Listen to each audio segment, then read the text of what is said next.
because again, religion is like subjective. You do what you want to do, right? And as you might suggest, in a similar vein, because they're the big three religions that are all based on the same lore, you're not supposed to get tattoos under Judaism. That like the faith, the Torah suggests that you shouldn't do that. Obviously, again, you can do whatever you want. Religion, I think, should just be a tool that brings you fulfillment in your life. And as long as it does that, it brings you joy without hurting anyone else, you should practice your religion. We know that like meditation has real positive effects on people. Like literally meditating just makes you better. You just have a better mental state, you have a better approach to life. And spirituality is sort of in the same vein there, where a lot of people describe being close to their religion as having helped their life, which I believe that 100%, right? Maybe it gives you a sense of community with other people around you, which helps you in some way. Maybe just having that time where you do your prayers is a form of meditation, right? Where you're like not consuming anything, you're not on your fucking phone, these damn kids, you're not on the internet, you're not talking to other people, you're spending that time by yourself, reflecting on life or whatever, right? It's a form of meditation. And so I don't ever see a problem with people using religion in that way. I've seen people use religion for good. I think it is such a unbelievably gaudy move to get a tattoo of your religion, to claim that it's for your religion as a show to everyone else, not so that you can get personal validation, but so that you can show everyone else on Instagram that you got this tattoo for a religion that specifically says you're not supposed to get tattoos. It's almost like it's not about the religion at all, or the strict adherence to a religion, or the care about the religion, and more so that the tattoo is for the state of Israel and your defense of Israel's actions.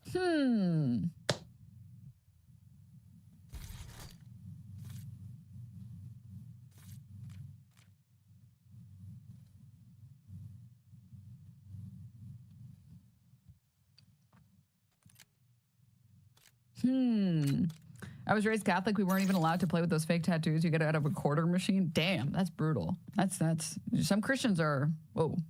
You're absolutely right. It's a political statement. Yeah, I mean, there's a reason that, first of all, she's publicizing it. There's a reason she's publicizing it at the time that she's publicizing it, okay? Because you can get tattoos and not show them off, all right? Lots of people do. Get MAGA tattooed on your forehead? No. I do think a tattoo is nice. I just know the motivation for getting it is what icks me out. I mean, I think the tattoos, whatever. It's just like, I'm not a big tattoo person, so I don't know a lot about tattoos. I can tell when a tattoo looks really impressive and cool. And I'm like, dude, that tattoo is dope. That's a dope tattoo. But I'm too much of a little baby to get a tattoo. Not that like I'm afraid of the pain. I don't care about that. It's the fear of getting something and then being like, I changed my mind. Like 5 minutes later, wait, take it off. I changed my mind. I don't want it. I want a different design. I can't commit to a tattoo, dude. And I know that there's really good tattoo removal services that hurt like a bitch, but and there's really good like makeup and stuff, but man, what if I get something that I think later is stupid? I'm a henna person, guys. I like that henna doesn't stay on forever. Anyways, yeah.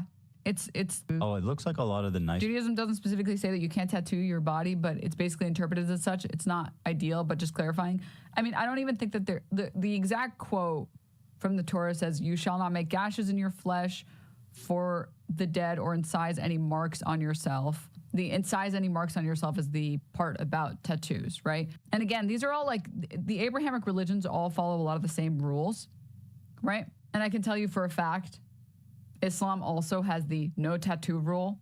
The idea is that the greater idea here is that your body is a gift from God. It is a temple, if you will, and you shouldn't mark it because God has already made you perfect. That's the concept behind it, right? So yeah.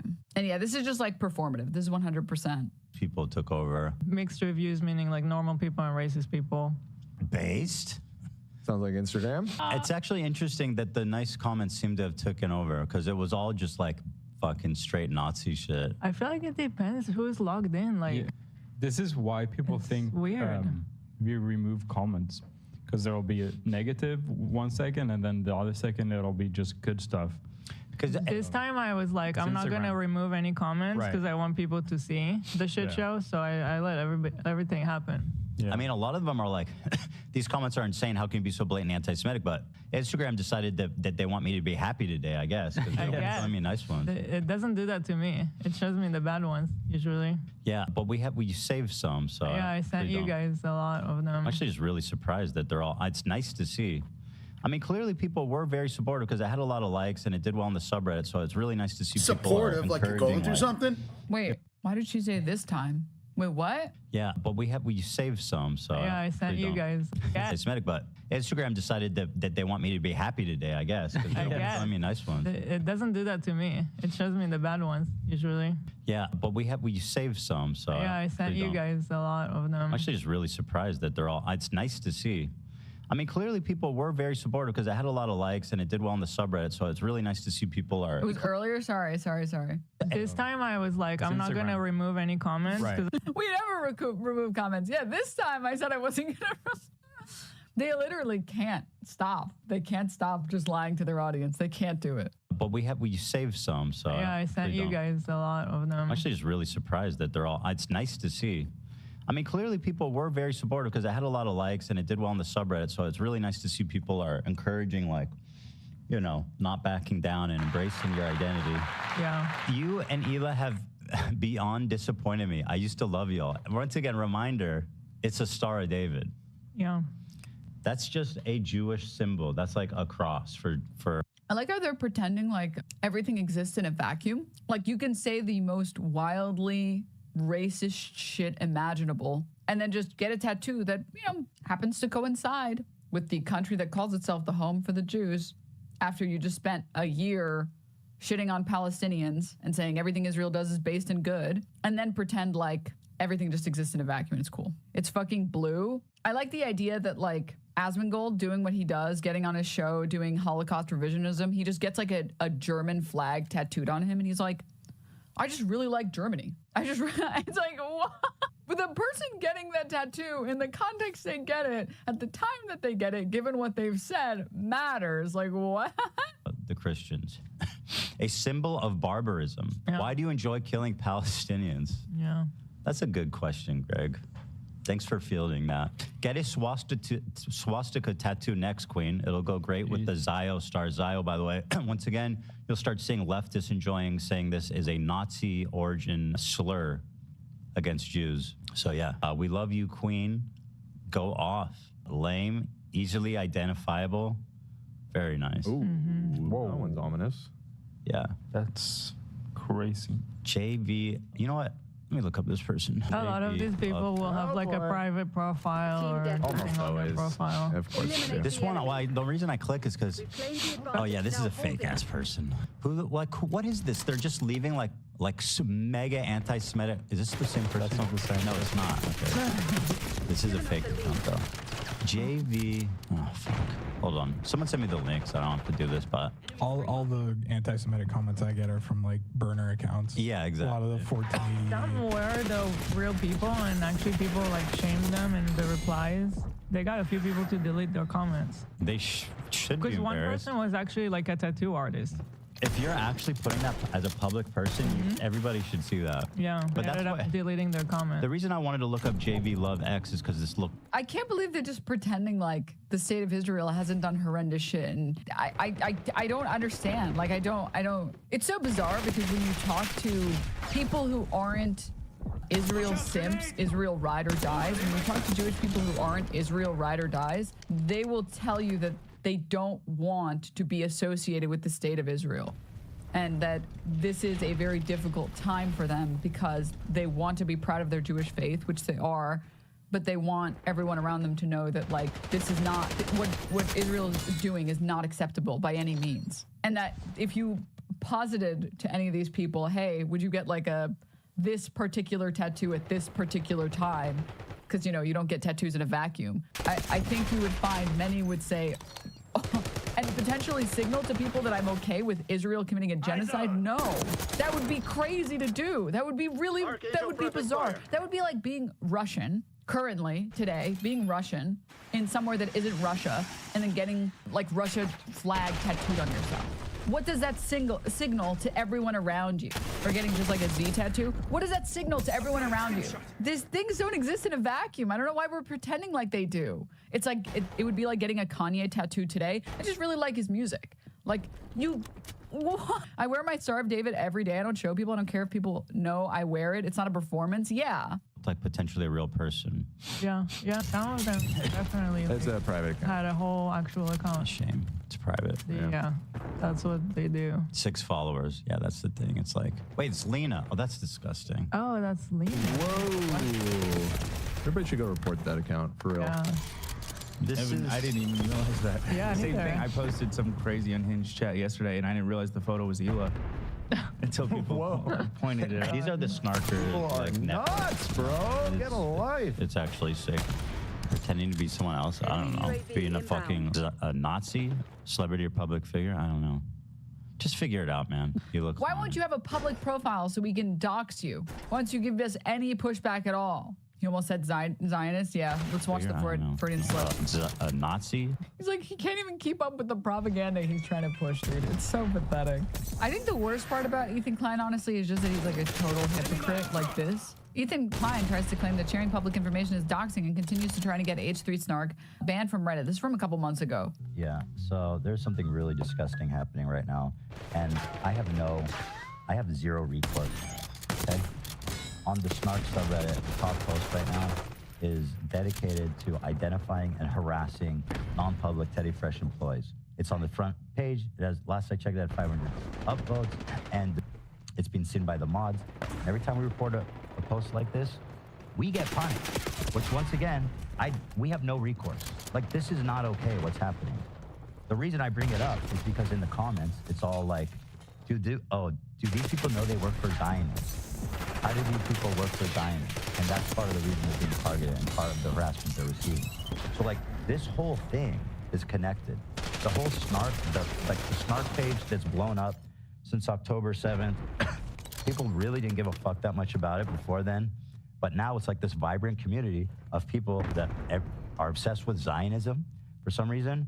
And a lot comes back to that. I don't know how Reddit allows you. I really don't. It's fucking sickening. Let me show you. I'll even say it, fuck it. There's one admin called Quiet Fairy, okay, who has for some reason blocked us, punished us, and stopped us at every turn to try to stem the flow. My brain is fried. To try to stem the flow of nonstop terms violating harassment. And we're at a dead end. We're completely powerless to these people.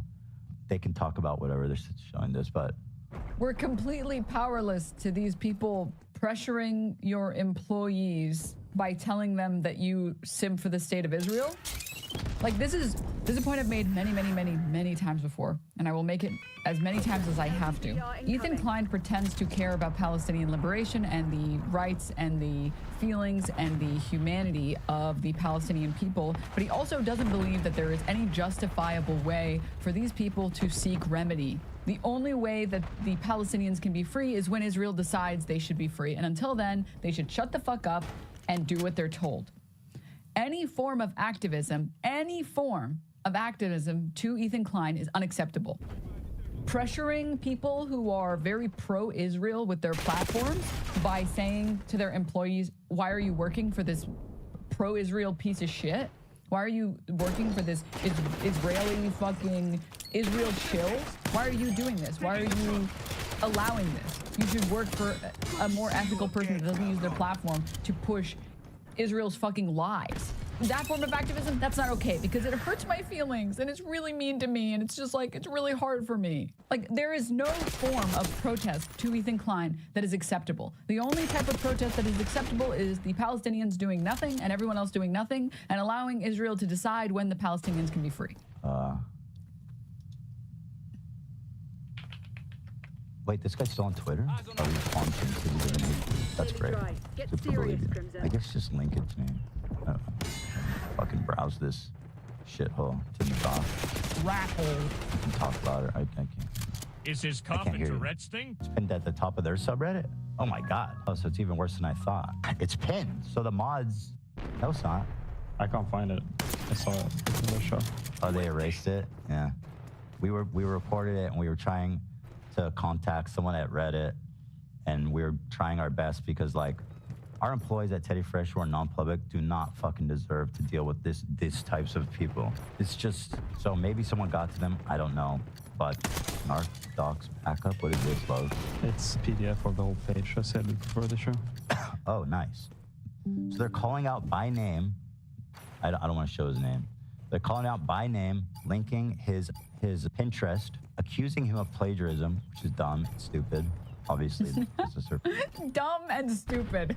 Amazing defense. And linking directly how to harass him. A mod here even has stickied a post, further context, giving, so the mods are here and they're co-signing it. How to harass them here is pressuring the people who work for someone who is so pro-Israel and constantly runs interference. That's harass in this context. Again, there is no form of activism that is acceptable to Ethan Klein for the Palestinian people. There is none. In fact, it was pinned, as far as I know, before it was erased. If you look on this PDF, on the top right, you see the green pin, top right. Yeah, you're right. So what happened? It's like, is it pinned or is it erased? It's unpinned and locked. Oh, it's not erased. It's unpinned and locked. It's unpinned and locked. Okay, well, good. I'm glad we have this.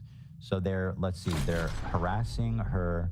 They're looking up their socials, and then they looked up another one of our employees, showed her name, her job at TF. They showed a post of her talking about the, you know, the war in Gaza and supporting the people of Gaza and criticizing the Israeli military. And then people said, oh, we need to do, let's see, do they know that they work for a Zionist? You see that?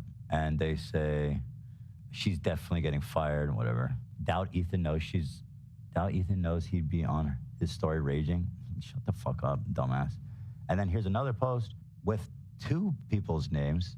Anyways, this goes on for another 2 minutes. This is him a few months ago being really upset that people want to hold others accountable. That's it. Whatever. Doubt Ethan. Let's see, do they know that they work for a Zionist? You see that? And here he is saying that I want to dox more people. I should have gone harder. We should dox more people that say things like, damn, I'm embarrassed to have been a fan of you guys. Celebrity or public figure? I don't know. Just figure it out, man. You look fine. Thank you. Do something about it. Yeah, for the full first day when I would go there on my account, it was all shit like this, like 100%. I don't think there's... Here's a real person, I think, based on Stevie the High Priestess. It sounds fake, but find me the URL. Let's see. I don't think there would be anything wrong with your... They're trying to find the URL for this person who wrote something so unbelievably... I don't think there's anything wrong with Jewish pride if in this historical moment you were equally vocal about being against what's happening in Gaza, because you and Ethan have become quiet about this issue and hyper-focused on being Jewish at this moment in history. It's weirdly problematic, I think is what that word in the corner says. This is such a tame response, and it breaks down exactly how this is not about anti-Semitism. This is entirely about the fact that you did not get this tattoo in a vacuum. You got it at a time where you felt like Israel is being attacked. And we need to do something about these disgusting Muslim, violent Hamas terrorists. Quote, Jewish pride if, in this historical moment, you are equally vocal about being against what is being done in Gaza, because you and Ethan have become quiet about this issue and hyper proud to be Jewish at this moment in history is what's problematic. You're actually a fucking massive racist. Yeah. You don't know anything. You're a fucking giant hypocrite. You're a bigot. And you need to just fucking like log off. You need to log off. It's just, I don't even know what to tell you. You gotta log off. It is a private account. They always are, like 100% of the time. Matching swastika adjacent tattoos. Man, I'm being obsessed with you guys when you only had 15K subs. Glad that's behind me. Enjoy hell. This guy's for real. Joe Coop. Look this. This is crazy. I have to skip this part because he actually just like doxes the guy and we already watched it. On social media on your free time. You love your mama. Good thing she's not Jewish, hey Joe? I love it. I love it. So anyway, best of luck to you out there, Joe. I don't know who you are, but you're a fucking asshole. And shame on you. Yeah. Let's see. Sluther. Oh, you'll absolutely be dealt with. Yeah. That's Tay-Tay. Taylor Swift said that? Whoa. My God. She would never. Never. Yeah, when people leave comments like this, they forfeit any right to privacy or anything. At least as far as their public account shows. Oh, that's not Tay-Tay. That's like a dollar store Tay-Tay. Is that her? Who knows? So many of these accounts use fake profile pictures. Yeah. I mean, Yeah. We just saw one that was using Lena's. Yeah. So yeah, I wouldn't. I'm so glad Trish is doing way better. You know, I gotta tell you something. I was hesitant to say that a lot of these people were Trisha fans just because they seem so focused on like the Zionism thing. And Trisha and Moses are like Zionists for real, for real. So but now that I've The sniffing is actually unbearable. I just don't understand how you have a whole team and the audio is just shit. Like, you can't even be fucked to turn away from the mic when you cough or sniffle or any of this shit. like pretty much confirmed that the very worst of these people are Trisha fans. Part of my response to these people is destroying their heroes. I will destroy the things that they love because I don't know who they are. Well, it just shows that these people are not actually interested in any cause. Because, like, at least be consistent. Well, they love Trisha, which makes me think, like, maybe I need to renew maybe I need to talk more about Trisha. And no, not because of Trisha. It's because of them. I want to destroy their heroes. People that they love, you know what I mean? And again, no hate to Trisha. I mean, well, obviously there is what there is, but I do this out of spite. So I'm wondering, I think Trisha's back on the menu. Dude, he sounds like a crazy person. Oh my God. Let's see if we can get her back on the bathroom floor. Oh, that's mean. It was the kitchen. Oh, so there it was. See, I can't even. I don't even know what that reference is to. I can't be mean. I can't even pretend to be mean. Why does your husband drool after underage girls? The fuck is that even about? I don't even know. I'll have you know, I have never had sex with an underage girl. Thank you for that, Ethan. Thanks. Thank you. I don't know if you could say the same. Oscar. Oh, this. Is this just the podcast now? This is the podcast you just go and read hate messages about you? That's it? That's the whole podcast? This guy's probably a real account. Let me see that one. Oscar. Oh, yeah. This comment, I see a lot. White Lives Matter vibes strong with this one. It's like, Jesus, It's a tell me Star more David. about how much you don't understand anything outside of America. It's a like, Star David. This has nothing to do with White Lives Matter, Black Lives Matter. It does not apply. It's literally I a understand Star that David. this is like one conflict, in America, but it doesn't apply to the rest of the world. Wow, imagine getting a Star David tattoo while Israelis are in fact killing thousands. They can't make up their mind. Everybody's trying to convince me all the time that there's such this big difference between Jews and Israel. It's not. We don't hate the Jews. And also, we totally deny that we're creating anti-Semitism, by the way, in this like insane fervor to fucking like kill and defame and Nazify like anyone who is remotely supportive of the state of Israel existing. Imagine getting a Star David tattoo while Israelis are killing people. Is she public? Just like, no, not addressing the point that's being made, not addressing why it's being made. Just, hey, how do we dox this person? Let's dox this one. Let's dox this one. Toe wars Zaska.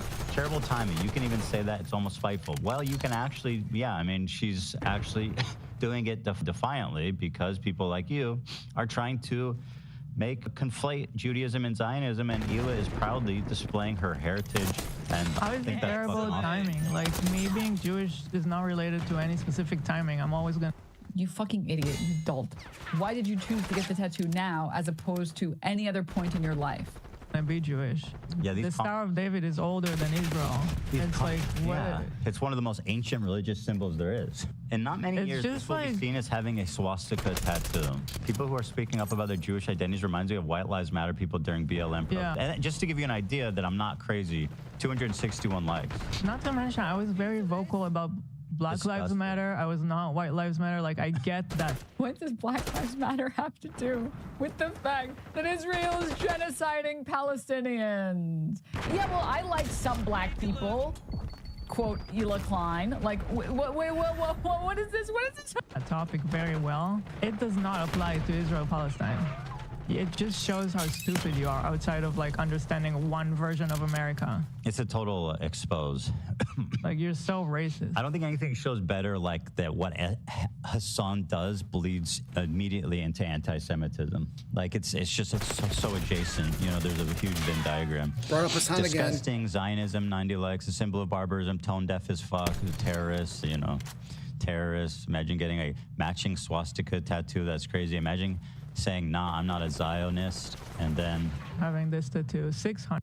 Everyone else has also brought it up a fuck ton of times, but I just need to mention again that like the choice to have it be a blue Star of David, you have to be a fucking moron to just ignore that. From what I've seen, and someone else can point at information that shows otherwise, it has not been historically blue until the State of Israel's formation in Palestinians taught BLM 1948. groups how to counter the police tactics being used on them because they learned them from the IDF. Oh, okay. Origin of the Blue Star was for the Zion movement, 1891. Okay, so for the push for a state of Israel. Yeah. If you just really want to show your Jewish faith and you don't want to get it mixed up with or confused for support for Israel, why would you make it blue? You could have gotten it in black. Most tattoos are in black, predominantly because they hold better, and color tattoos don't last as long. You could be touched up more often, whatever. And no one can point that out. You can easily say, yeah, I chose to not get it blue because I don't necessarily support everything that Israel does. And I don't want it to be confused for that. Line work and anything other than black is not even really that common. Yeah, again, color tattoos are more rare. Line work that's in color is even more rare. And again, also color tattoos fade more often. They require more effort in like maintaining them, need more touch-ups. There's a reason most people get tattoos that are almost entirely black, if not just black. But she made an active decision to make it blue.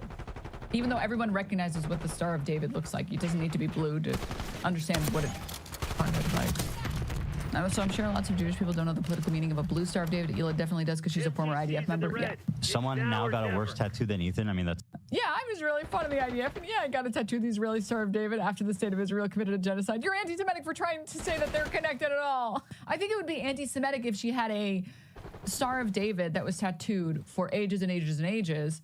Like, she's had it for, like, years prior to October 7th, and it's in black. And then people, like, were sleuthing and, like, found it and were like, oh, see, she clearly... That would be, I think that's pushing on anti-Semitism. I think that would be anti-Semitic to like sleuth like that and go backwards. If you already had the tattoo and then Israel commits a genocide, what the fuck do you do, right? When you're getting it in the face of many people online saying that you are pushing propaganda for the state of Israel, you are making a political statement, not a religious or ethnic statement. It is a political statement. You can pretend all you want that it's not, but we all know. Like, I don't know why you're pretending otherwise. That's kind of funny. And it's also racist, though, because, you know, oof, the line work is as shaky as your reasoning for getting it. You idiot. The fucking hand line. Matching swastika tattoos, modern day swastika. Let's go. Free Palestine. Next tattoo for them will be MAGA. That's awesome. People who are speaking up about their Jewish identities remind me, what is with this? Where's That's what I'm saying. They're all saying that. It's like, you guys, stop. No, but you're showing me how stupid you are. Like, shut up. This is not... I just need to watch that interaction again. It's just too absurd. Is as shaky as your reasoning for getting it. You idiot. It's a fucking hand line. You idiot, it's a hand line. Aren't all tattoos done by hand? I mean, maybe there are some cool clinics that have like a robot that does it for you or something, but maybe there are some people that use their feet or something. Aren't all of the people? I think what he's trying to say with the term hand line is that like most have foot lines.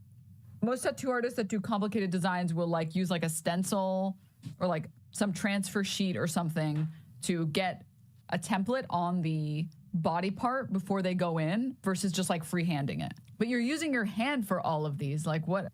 It's just like there's something so funny about calling other people idiots and then saying it's a hand line. You think he knows what he's saying? You're too cute. Tiger, thank you for the 3 months. Punditry, thank you for the gift up to hand lines. Hog Tiger, thank you for the 4 months. Oh God, Dizzle, thank you for the gift sub, by the way. Thank you. Oh my God, dude. Fuck. Matching swastika tattoos, modern day swastika. Let's go. Free Palestine. Next tattoo for them will be MAGA. That's awesome.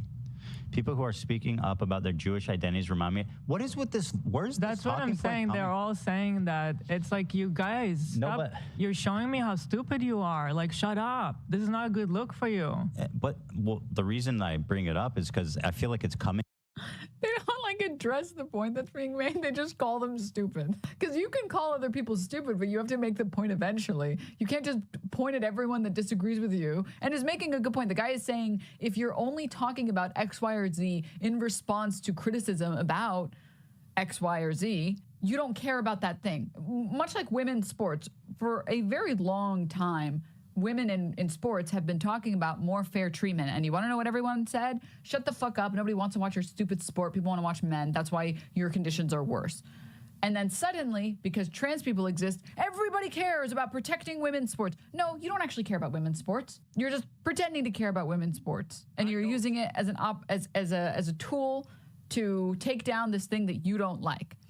It's the same here. You speaking up about your Jewish identity and getting a blue Star of David during a genocide, that is the equivalent of what this guy is talking about, where people are like, oh yeah, well, white lives matter too during BLM.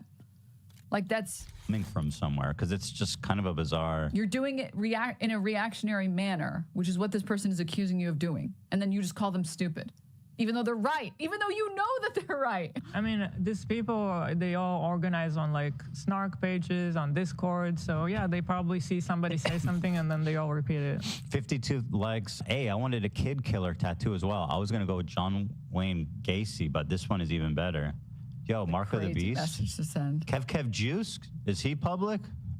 I said it earlier, but like, it's just a Hindu symbol ass tattoo. Yeah. Again, things don't exist in a vacuum. They just don't. You can pretend like they do, but they don't. They don't magically exist in a vacuum. Anyway, that was on the Instagram. Tell me more, Hassan, about how anti-Semitism Hassan is responsible for that. Thank you for that. is actually not a serious issue. The new Snark subreddit was wild. And again, I didn't know that being like openly racist, is that okay on Reddit? I don't know. Because again, like this is just straight up a Nazi subreddit. Either got a blue Star David tattoo. This is H3H3_productions. This is a new Snark subreddit.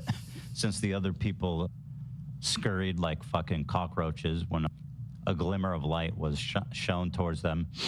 This is giving White Lives Matter. Oh, so is this where it's coming from? For anyone who missed it, he opened his own subreddit, H3H3 Productions, where people, his fans, were criticizing him on his subreddit, and then they went on break without, I don't know if it was a button. I think this is a button press. Oh, fuck. I didn't realize, guys. Oh, man. I didn't realize these are our fans. What should we say? What's the narrative we're running with? She did say she's about to be Jewish as fuck, as if her being Jewish is the problem. Well, if it's not the problem, then why does this thread exist? Just skips over.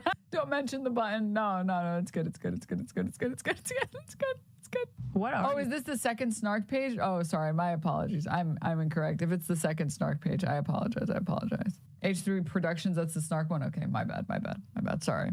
You can, I think that should show you how hard I try to be normal and not spend my personal time doing this shit. I don't even know how many snark subreddits there are. I didn't even know that was another snark subreddit. My apologies. Like, what is this comment saying? The PvP enabled Come on, snark Hila. I know you page. can afford a better tattoo artist. Those lines are shaky as fuck. Again, that was the point. Yeah, I mean, you guys have no taste, so that doesn't surprise me.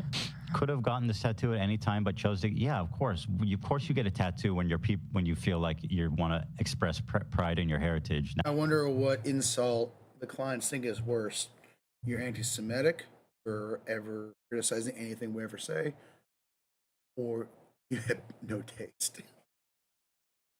Now's the best time to do it. What was that? Sorry, go back. What was that? That was the Yeah, I mean, you guys have no taste, so that doesn't. First of all, Ela's saying you guys have no taste for choosing to get a shittily drawn tattoo, and then saying Ela Klein saying you have no taste when 50% of the stuff that you sell, 50% of the clothing you sell is stolen designs, and the other 50% looks like it's for an adult daycare. Yes, I'm so glad this woman is telling us that we don't have any taste. God, I was really worried. I was so concerned. Thank goodness she's making adult toddler merch. The woman making adult toddler merch is here to tell us that we don't have any taste. Whew. so concerned for a second there. I want to pull up that one photo of like her in the ripped jeans. That looks hilarious, dude. So it's so bad. It's like peak awful fashion. Like everything that's bad, everything that could look wrong in a fucking. More like Teddy Fresh out of ideas. Goddamn. Okay. Could have gotten this tattoo at any time, but chose to. Yeah, of course. Of course, you get a tattoo when when you feel like you want to express pride in your heritage. Now's the best time to do it. I would absolutely do it too. I'm just thinking of a different way to do it. I mean, it's none of your business when I want to do a tattoo of my heritage. Posts the tattoo on the internet for everyone to see so that she can advertise that she is very proud of genocide. It's none of your business. You posted it on your Instagram, you fucking moron. How is that? Also, sorry, wait, I missed it the third time. Sorry. There was something very Could have interesting that gotten he this said. tattoo at any time, but chose to. Yeah, of course. Of course, you get a tattoo when you feel like you're. When you feel like. What are you gonna say, Ethan? Well, when you feel like your people are being attacked? Is that what you wanted to say? Because surely you wouldn't say that, considering we have the numbers showing which side is doing the attacking and which side is doing the defending, right? You wouldn't say when your people are being attacked after Israel killed easily over 100,000 people, maimed easily over 100,000 people, and destroyed entire cities. Want to express pride in He your was heritage. one syllable away from having to hit the button again. Now's the best time to do it. I would absolutely do it too. I'm just thinking of a different way to do it. I mean, it's none of your business when I want to do a tattoo of my heritage. How is that anything that you should even have an opinion on? Signaling they support genocide. People who have opinions on literally everything tell us, how dare you have an opinion on something? You posted it online! I don't know what to tell you! Why are you making us explain how the internet works? Palestinian flag tattoo to celebrate my heritage as well. Felt action of an ethno state right after they massacred. I would agree with her if, you know, again, she already had gotten that tattoo and people like sleuth and like went into her old stories or whatever and screenshot and were like, hey, isn't it crazy that she has this tattoo? I would agree. Then that would be weird. Like, that would be like, dude, why is it your business what I choose to get tattooed on my body? What the fuck?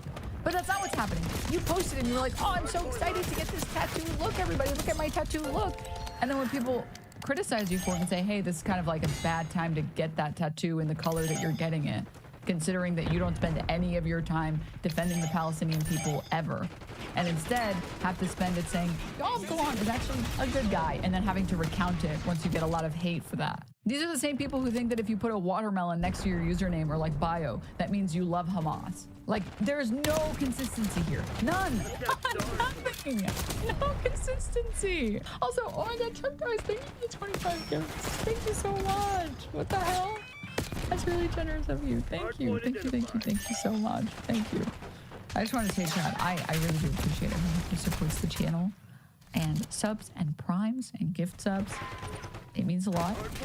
It's really cool that I get to do this show and I get to shit on people like Ethan Klein for being total fucking morons and calling out people that are total fucking morons. That I get to do a show where I get on stream and say, actually, Amaranth is being a fucking transphobic piece of shit.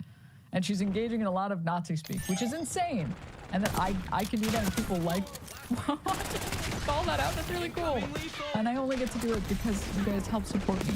So yeah, I really appreciate it. And if you have a prime that's sitting around, some Bezos bucks that you want to steal away from Bezos and give them to me, please do. I would appreciate it. Or if you'd like to sub or gift sub or anything, I appreciate it.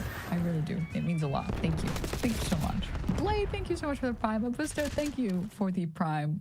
Bokumas, thank you for the 5. Babo Bob, thank you so much for the prime. Self-Respy, thank you for the prime.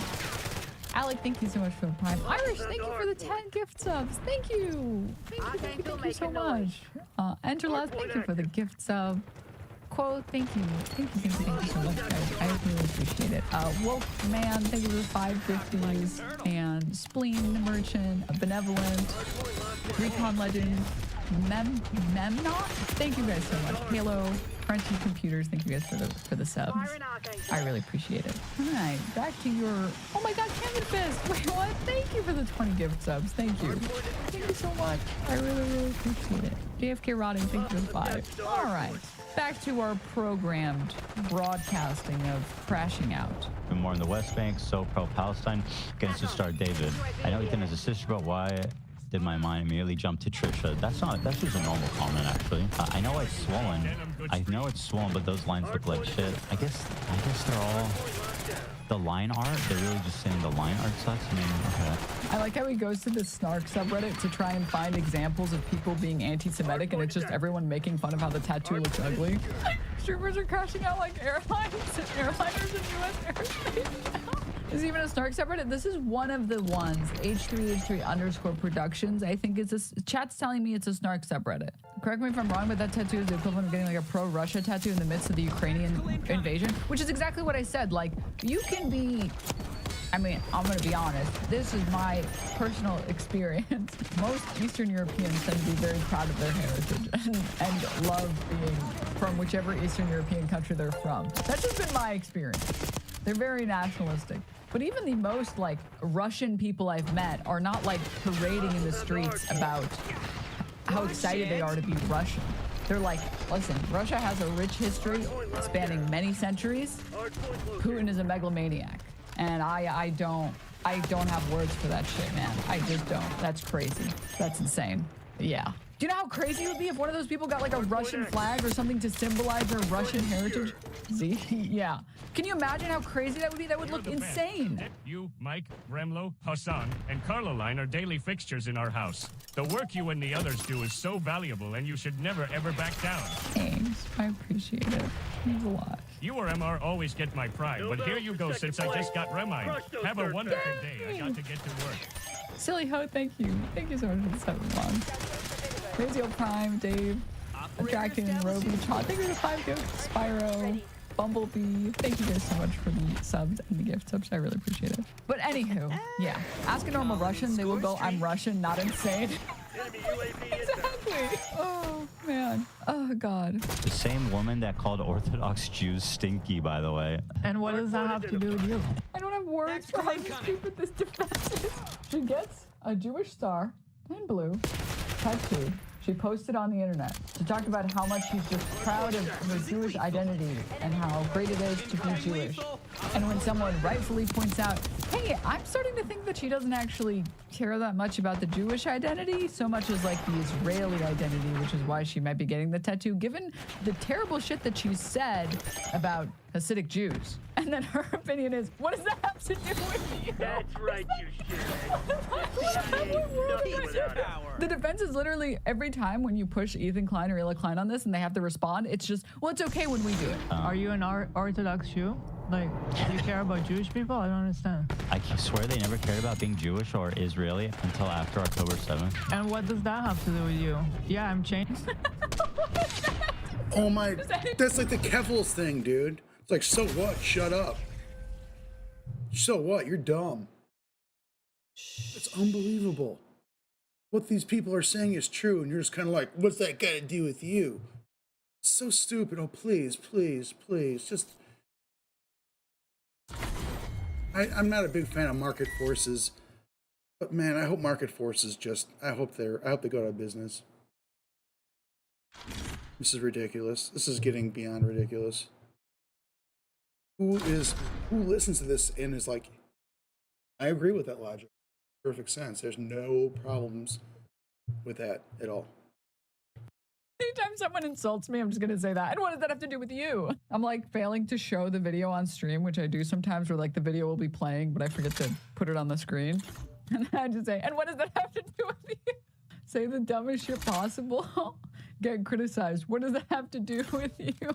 Fail to elaborate, leave. Ooh. Oh, nice. A symbol that's used to threaten people being actively genocided right now. So cool of her. Did they do it themselves? Oh my God. Changed after October 7th. That was a really traumatic moment for all of us Jewish people.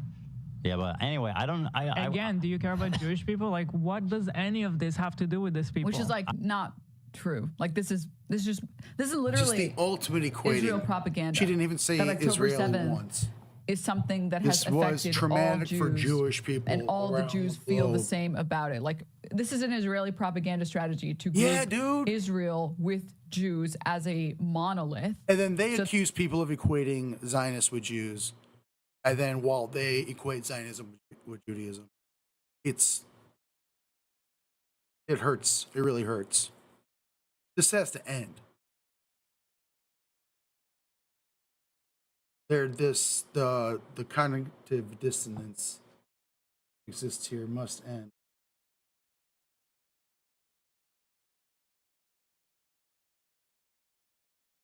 I'm getting weird. Timothy Chalamet from DoorDash. I have no idea what it's about. So that any attack on Israel is an attack on all Jews. I mean, it's very clearly a strategy that works, which is why they do it, but it's pathetic. Which is exactly what they're doing right now, by the way. They're doing it right now, yeah.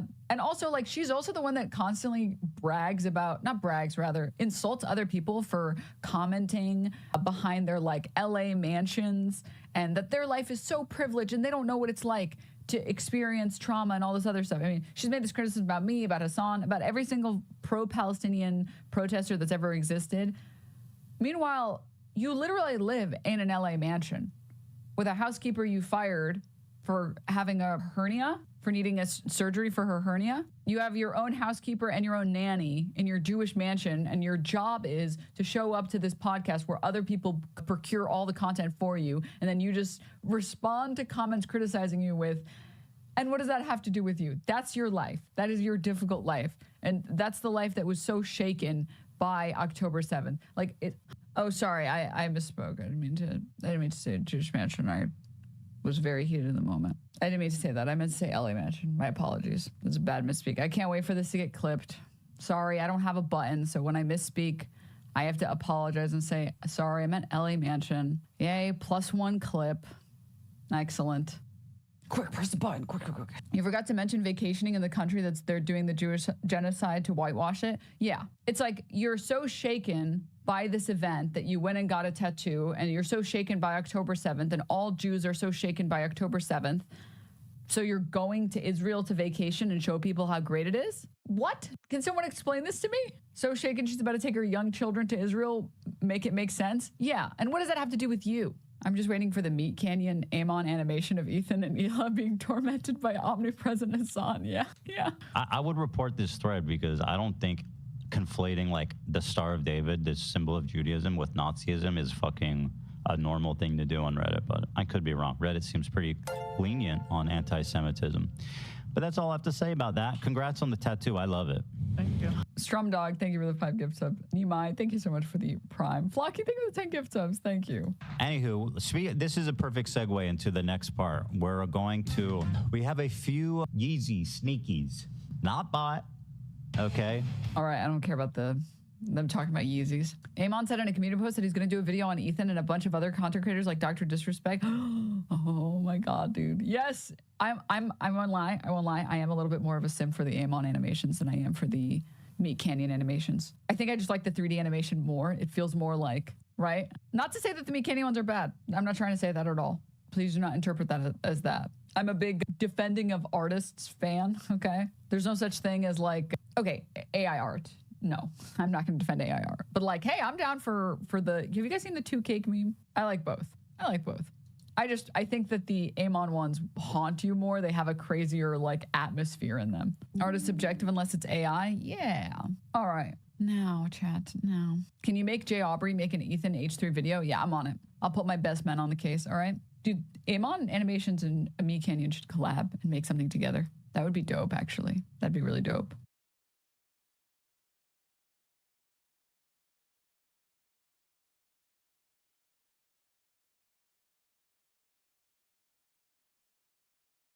Hi, welcome back to the end of America. It's going good. Please like and subscribe. So Tesla's Cybertruck has been on American roads for a little more than a year. I made a video about the initial launch at the time when there were less than 5,000 Cybertrucks on the road at all. But now more than a year later, I'm excited to see how the more than 25,000 Cybertrucks are handling real world conditions. I mean, what other vehicle combines the danger of the Ford Pinto with the class and style of a PT Cruiser? I think it's safe to say that just about everything in the world world is worse than it was before the Cybertrucks were getting delivered to customers?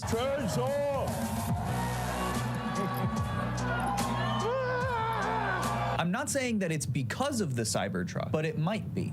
Just something for everyone to consider. In the last year, not only has the Cybertruck become a status symbol and a dark harbinger of the beginning of the end of American empire, but also an unmistakable beacon that working class people have kind of rallied around in a demonstration of class solidarity, making fun of them and flipping them off. But hey, I'll take what I can get. Cybertruck, activate video mode, activate like and subscribe to the video mode, and hit the bell all notifications mode. Now maybe this is confusing to people, that a transgender, communist, wokeist like me is so opposed to a fully electric vehicle. Isn't that what I'm gay for? Isn't that one of my pronouns? Sorry, I've been reading too many YouTube comments. I'm in no way against electric vehicles on principle. There are plenty of Chinese EVs with more features and utility and longer driving distance than pretty much anything available in the States. Despite all of our freedom and capitalist innovations, we don't get stuff like this. We don't get a car you could touch on the touchscreen, drag into a parking spot, and then it does it. And if we did, it would probably explode. A lot of people in the comments of my last Cybertruck video did get pretty angry at me for praising Chinese EVs as much as I do. I'm sorry,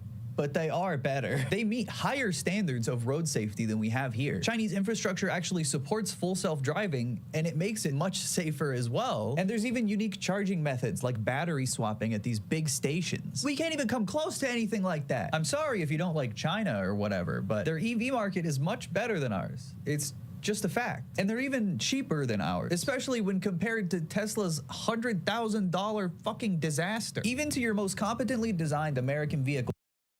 Holy fuck, everything they are saying is so right.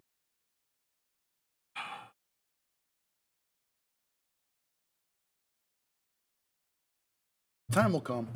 EV or not, the Chinese EV industry represents serious competition, which is why the American government puts really high tariffs on those cars. Because of freedom. You have the freedom to pay 3 times the price for a car that the government doesn't want you to have. So instead, we get the Cybertruck. And now that it's been around for more than a year, we can get a real idea for exactly what's wrong with this giant steel contraption. And there's a lot. This is never supposed to happen under any circumstance. Across the USA, owners of the distinctive-looking vehicles say they're being targeted by strangers. Call Elon, he'll get you out. Ready? Without further ado.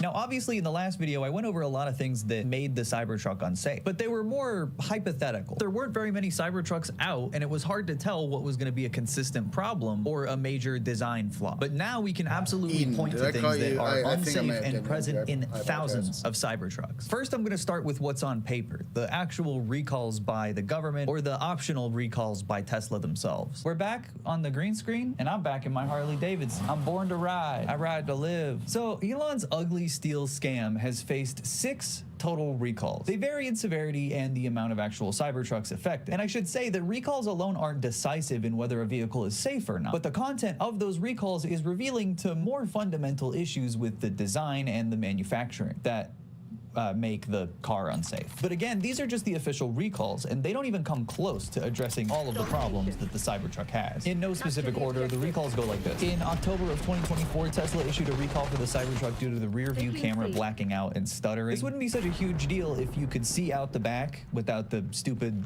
lid on the bed of the truck, but you can't, and that's because of the innovation. Tesla pushed out a software update that was meant to fix this problem, but it was a recall that applied to basically every Cybertruck at the time. And there's not a guarantee that everyone you see is properly updated. Again, if you could see out the back of the big ass steel truck, it wouldn't be as frightening. Or if you could see out the front of it too. Just if you could see when you fucking drive it. Or for example, if it had backup sensors, that would also help. But it doesn't. It just lets you hit stuff. And people do, and that's what's futuristic. It's crazy to have a full self-driving model on a car that doesn't have any sensors. It just uses cameras. I have severely dented the garage door on my brand new house because you'll notice there's no backup sensors. There's no parking sensors. I have a dent in my plastic bumper because there was nothing telling me that I was too close to something that the camera couldn't show me. This big plastic trim here along the bed of the Cybertruck was a subject of another recall. Here's a video of a man ripping it off of the Cybertruck.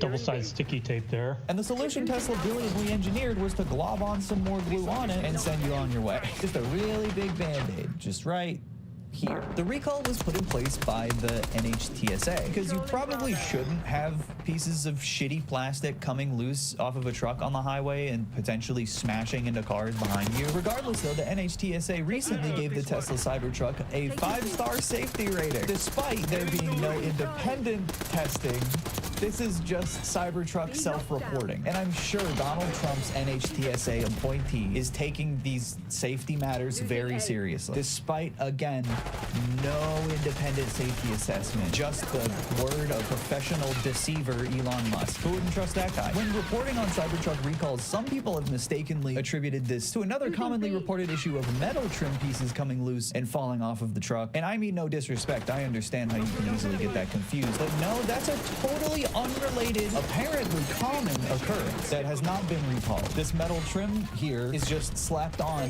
with cheap glue, and it doesn't hold. And in a lot of cases isn't even aligned correctly either. It's a good metaphor for the Cybertruck in general. A huge, impractical, ugly panel is flying off the thing, revealing cheap plastic chassis underneath. This panel is kind of a trick panel, designed to make you think the Cybertruck is one big hunk of steel, when there's so much plastic on this thing, it's almost as much of the design as the steel panels themselves. Another recall was put into place for warning signs on the big screen not being the right font. This one obviously isn't a huge deal, but I will use it to call attention to the sin that Tesla committed by taking all the dashboard elements off the car and moving them instead to the big stupid screen in the middle. You want to check your speed? Look at the screen. Look at the screen away from the road. Tesla ended up fixing this with yet another software update. Who cares? Update your car to make sure it works. This next recall you might have heard of before. The Cybertruck gas pedal, or I guess it's not gas, accelerator pedal, can come loose from the base it's glued onto that they apparently used some kind of soap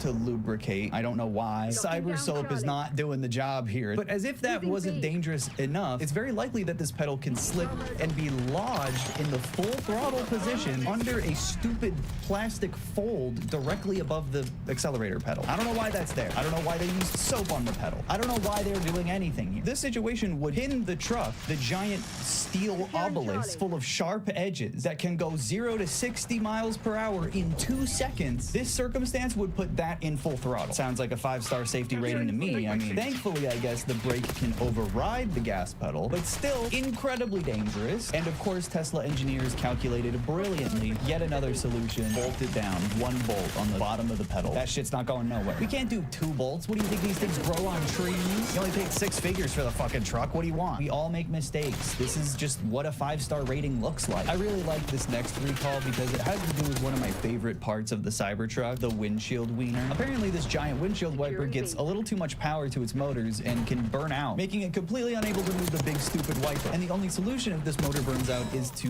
replace it physically at a Tesla repair shop. The entire design of the Cybertruck is not very compatible with weather at all. If it's raining, the wiper doesn't work good. Sometimes it'll stop working. This recall is another really dangerous one, and it's actually the most recently filed by the NHTSA in November of 2024. The type of transistor used in the drive inverter, which is a computerized part of the Cybertruck's drive unit, which does exactly what it sounds like it does. It drives the truck. These transistors can apparently malfunction, causing the drive unit to stop producing torque and propulsion, basically turning your Cybertruck into a cyber brick. And obviously, if you were driving, this could easily cause an accident in an already unsafe vehicle. I mean, a 5-star safety rating vehicle. This recall affected at least 2,500 Cybertrucks, and the only way to repair it is to physically replace the drive inverter. No software update for this one, assholes. Can't see out of it, the pedals don't work, or they fall off and get stuck. It's okay, this is innovation. This is genius at work. Let's get this guy in the fucking government. Make him the cyber president. So as you can imagine, there are a lot of other issues with the Cybertruck that aren't explicitly related to any recall, and in some cases are the most dangerous things about the truck. Too sharp. It cuts. It cuts. You shouldn't make a car that does this, especially with how many kids Elon has. Yeah, little X.com, go crawl around the giant razor blade truck for a while. Daddy's busy posting. Also, these big, stupid steel panels get really dirty and you can't really clean it, which is why you see a lot of Cybertrucks with wraps on them. The wheel caps on the Cybertruck cut into the tires, which is why I think many Cybertrucks initially shipped without the tire covers at all. But I guess eventually they were like, fuck it, let them ruin their tires. They'll have to buy more from us. Many people paid for full self-driving on their Foundation Series Cybertrucks, but weren't allowed access to it for several months after the Cybertruck launched. So some have full self-driving available, others don't. I guess it doesn't really matter if you paid for it or not. Tesla, the company of the company. And even though some Cybertrucks do have full self-driving, that doesn't mean it exactly knows how to merge when a lane is ending. 5-star safety, guys. Yep, who cares if it just drives into a pole when it runs out of road. The general construction of the Cybertruck is just cheap. There's no other way to put it. Everything from the fake leather interior to the cheap plastics inside and out. It's less the elegant minimalism they're clearly going for and more gutted amusement park sci-fi ride with a big stupid screen in the middle and the back. You gotta have the screen in the back so your kids can scroll on X.com and click on racist posts while you drive. Especially when compared to what was promised years ago, the Cybertruck has cut corners just about everywhere, which I think makes it the quintessential Elon Musk project. The funny part is if you're not careful, the corners will cut you. Look out, careful. The lower headlights that control the brights can be apparently blocked by dense enough snow, and the headlights themselves are also just too low, which end up reflecting the snow and the rain back at you while you're driving at night, which is super dangerous. I mean, good thing it can't get stuck in full throttle or anything. That would be a hazard. This one's kind of personal. You can't reach into the bed of the truck for tools or anything from either of the sides. What kind of truck is this? This thing is made by nerds who don't go outside. They don't use trucks or tools for anything. They don't know what trucks are for other than, I guess, looking badass. Despite being marketed as a badass truck for badass tasks and a working manly lifestyle, you really shouldn't tow anything with the Cybertruck. The hitch itself is attached to an aluminum and plastic frame, which scientifically cannot support very much weight. That metal will snap under the right strain. The hitch is hooked up to what? Let's just say that's going to be a big problem, and it already is. 2 days later, I got this message. Family pulling a travel trailer hit a large bump on the highway, lost their rear end, and then got rear-ended by their own trailer. I don't know if there's any reports on it, as I haven't been able to find anything on it besides seeing it. They hit probably a pothole, and the truck and trailer bounced probably 6 inches off the ground, exactly as I predicted. And when it landed, the trailer ripped off and smashed into the back of the truck. We slowed down as the trailer went all over the place before coming to a stop. I took a picture of them on the side of the road and kept on our way. To the T, that's exactly what said to happen, and it's going to happen again. Let's say your trailer hits a pothole or gets a flat, it could shear this whole thing off. 5 stars. Each of the individual recalls and general hazards that come with the Cybertruck are not mutually exclusive. A lot of these factors can compound on one another and can cause deadly accidents. Not to mention, the Cybertruck is one of the most expensive vehicles to insure in the country right now, so it's really just not a smart investment on top of everything else. The Cybertrucks might be bulletproof and resistant to explosives on the outside, but they are apparently very volatile if they get involved in high-speed crashes. In Baytown, Texas, there was an accident involving a Cybertruck, and not a lot is known about it, even to this day, apart from the order of events. A Cybertruck veered off the road and slammed into a concrete culvert, then immediately burst into flames and rendered the driver unrecognizable. Last November, in the Bay Area of California, 4 USC undergrad students were driving a Cybertruck the day before Thanksgiving, all of whom had taken multiple substances, including the driver, who also may have been speeding. The Cybertruck slammed into a wall in a residential area and struck a tree head-on. The driver was killed in the crash, but the crash caused a fire in the Cybertruck, and the toxic fumes from the fire killed 2 other passengers. Only one of those students survived, and while this was obviously someone driving under the influence, I worry that there's a pattern of Cybertrucks catching on fire when involved in high-speed collisions. And sometimes it doesn't even take that. This Cybertruck in Harlingen, Texas hit a fire hydrant, which caused its battery to suddenly ignite. The fire department reported putting out the fire and then it starting up shortly back after, something that lithium battery fires are known to do. This wasn't deadly like the other fires, thankfully, but it shouldn't be able to catch on fire that easily. What happened to boat mode? Apparently, Elon thinks it's epic if it could become Viking funeral mode on accident. I'll give that Reddit gold. Probably the most infamous Cybertruck-related accident is the Las Vegas firework bombing that took place earlier this year. This story is really bizarre. While not a lot of reporting has been done on it, it's not that complex. I think it's clearly an example of someone who was formerly in the military going through a mental health episode. He was extremely paranoid. He was consulting ChatGPT for advice on how to do a terrorist attack, and apparently apparently ChatGPT provided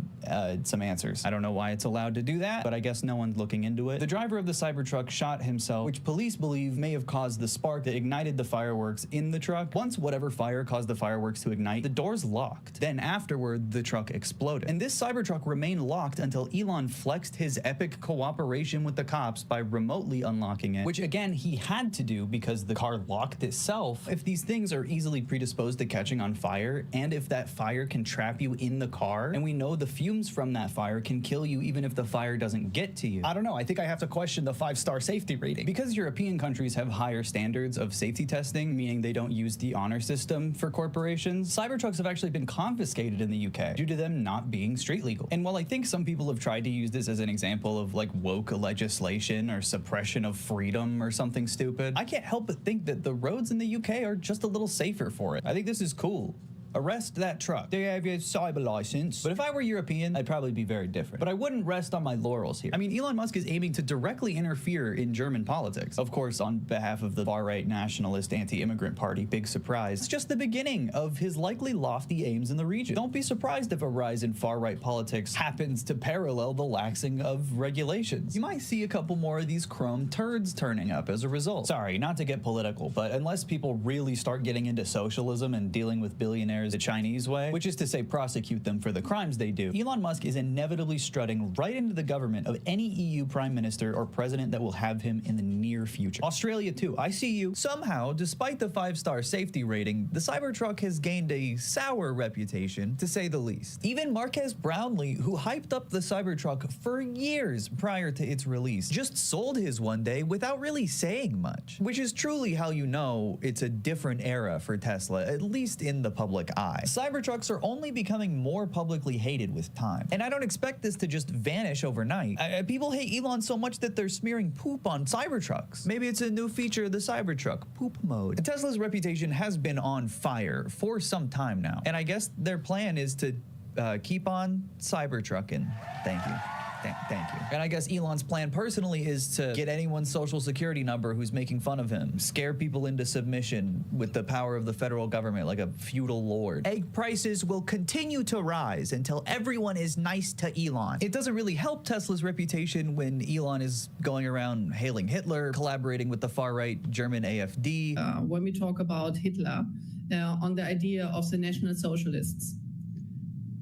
Back then, during the Third Reich, the National Socialists, as the word says, they were socialists. Yeah, Adolf very much Hitler so. considered, yeah. Snooze fest. I've heard this before. Like crazy. Fucking Yes, fascist absolutely. cunt. He was a communist, and he considered himself as a socialist. So what they did, That's why he threw. That's why he threw so many communists in the concentration camps. He was one. Oh, wow. You fucking charlatan. You should be fucking buried up to your neck in fucking dog shit than having a cow sit on your face. The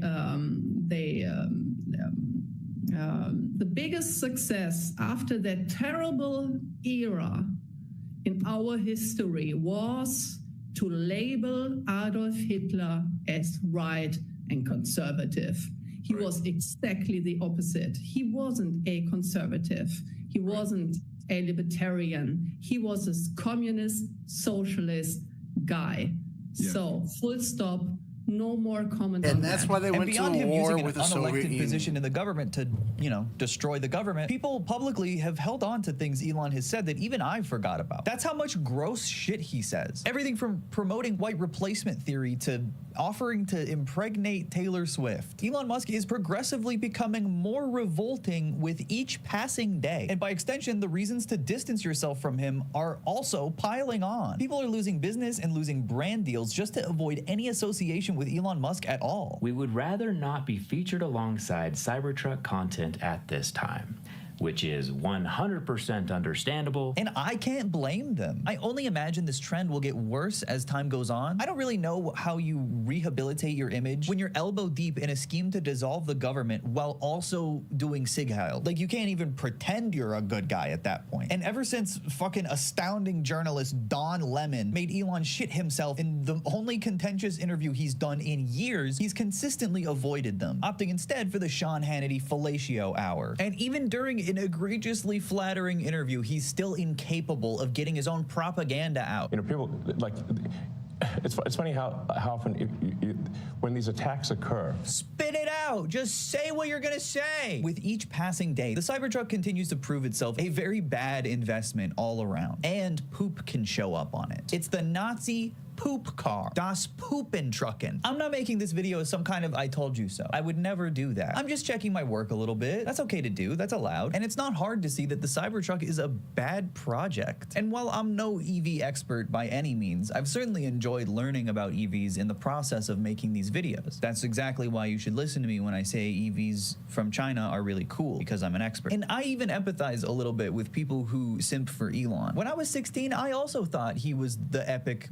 Mars space guy. I was really wrong, but I did think that. No one is immune to propaganda, but recognizing it is often an underdeveloped skill, much less being able to counter. And Elon Musk has propagandized his image likely to a historical extent. It's exactly what allows him to get away with openly and brazenly lying for years while still maintaining tremendous political and economic power. Much like Elon Musk to the federal government, the Cybertruck is a danger to American roads and a continuous reminder that road safety regulations are almost non-existent and that they have to be applied for them to actually protect people. Musk has a bad habit of loudly taking credit for things that maybe he shouldn't, and especially his latest scams and schemes, personally, I think are burning a lot of charitability that people have had for Elon for longer than they should have. And with time, more and more people are likely going to want to see accountability from him. If that time ever comes, Musk's inevitable and childish pushback to those calls will hopefully be additionally revealing. Oh, and quite literally, as I was writing this, he was doing that on Twitter. Musk is a creature of habit, but he's working on stolen time and he's making stolen money. He's an evil, greedy corporate fascist, and all of his projects are, rather than providing value to his customers or to the American people, are explicitly intended to enrich himself and enforce his worldview on everyone else in the world. But hey, I'm doing my part to talk about how fucked up he is, and I appreciate you watching my video about it. This pretty much concludes the Cybertruck story, unless there's another big update. Maybe when they make the Cybertruck 2, I'll make another video. Make sure to subscribe if you aren't already, and turn on all notifications by clicking on the bell. It might say all notifications, but it's actually just for my videos. Thank you so much to my patrons on Patreon who directly support me. Your support means the world. And thank you again so much for watching. I'll see you in my next video. That's a mystery and a scary mystery. Bye.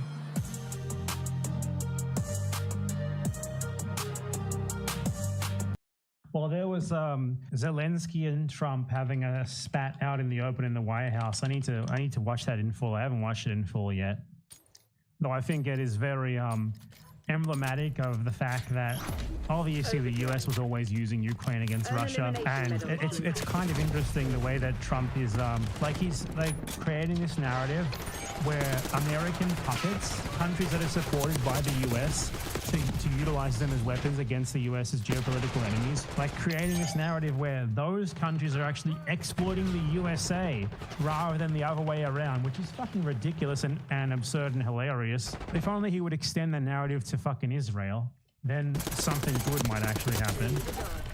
But let's watch them talking. By the way, it is insane, absolutely insane and crazy that they had a meeting that was just there, as a media spectacle before the cameras. What in the fuck is going on here? You don't hold real talks like this. For 4 years in the United States of America, we had a president who stood up at press conferences and talked tough about Vladimir Putin, and then Putin invaded Ukraine and destroyed a significant chunk of the country.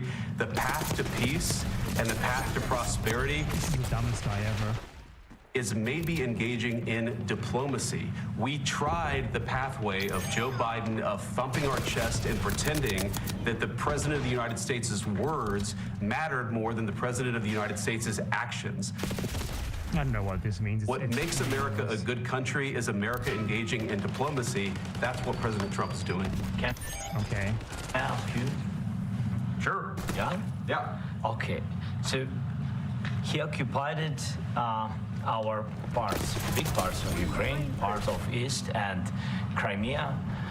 So he occupied it on 2014. So during a lot of years, so I'm not speaking about just Biden, but those time was Obama, then President Obama, then President Trump, then President Biden, now President Trump, and God bless, now President Trump will stop him. But during 2014, nobody stopped him.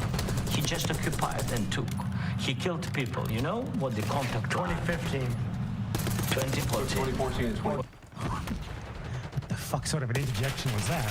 What a fucking moron. 2014? Yeah. So I was not here. Yeah, but... Oh my God. You can't fucking talk to Trump. He does not understand a thing about what's going on. That's exactly right. Yes, but during 2014 till 2022, yeah, the situation the same. The people have been dying on the contact line. Nobody stopped him.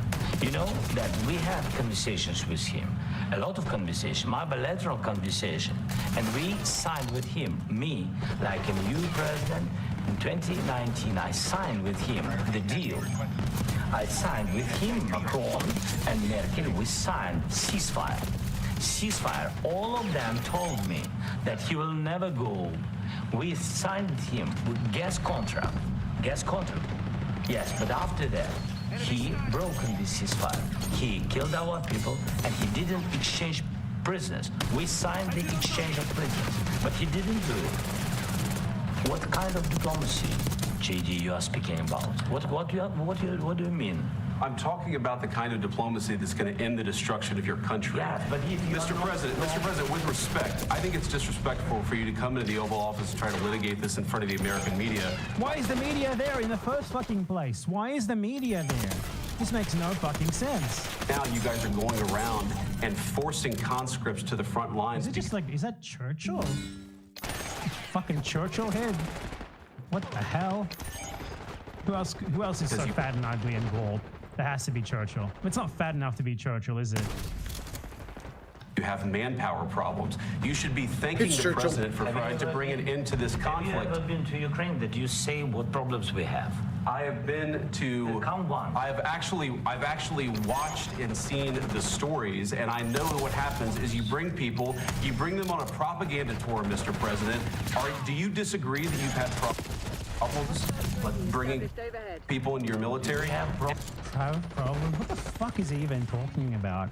This is just a fucking result of this maximalist shit from Democrat, liberal Americans and Europeans as well. Like indulging in this idiotic European/American liberal fantasy of the most maximalist demands being possible. The absolute best result for Ukraine coming out of this war would have been a return to the pre-war status quo. There was perhaps an opportunity a time where Ukraine had the leverage to make that happen, but the longer and longer this war goes, the less and less chance Ukraine has of getting anything out of it. Russia has the capacity to build more military hardware. They have more men. It doesn't fucking matter how many weapons the US and Europe gives Ukraine. Eventually they will lose.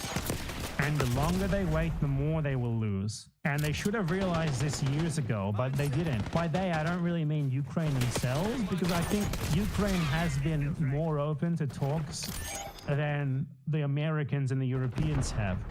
Like, the American and European liberals have this fantasy where this is like about assigning blame, and it doesn't matter who's been blamed for this in the end. Obviously, it's Russia and Putin, but it doesn't ultimately matter, because in the end, you have to end the war eventually, and it's either Russia keeps attacking, because clearly they do not have any plans to stop. It's either Russia keeps attacking and eventually wears Ukraine down, or some sort of deal is come to stop them from going further. And this could have happened earlier, but it didn't. So now we're in this situation where Russia has gained more and more territory, and they will keep slowly gaining more and more territory until some sort of agreement to make them stop happens. And they have no practical reason anymore to agree to giving anything up because they know that eventually they will win. If it takes them 10 fucking years, they will keep going. The fact that liberals are like, this is not Ukraine's fault. The only answer to this is for Russia to leave, for Putin to get out and withdraw from all the occupied territory and give it all back to Ukraine. I'm sorry, you guys live in a fucking fantasy world. This sort of plan would work, for example, against Israel because Israel is a tiny country that can very easily be pressured through things like boycotts, sanctions, etc. It relies entirely on foreign arms and stuff like that. You can't do that against Russia, and they've proven it because they have actually been sanctioned to shit, and they're still maintaining the war, aren't they? So you can't treat Russia in that way. You can't make these sorts of demands of Russia like you could of a smaller country. It's not going to fucking work. It doesn't matter if it's morally correct for Russia to withdraw from all the fucking territory that it's taken. It's not going to happen. So to make these unactionable, idiotic responses to attempts at diplomacy, like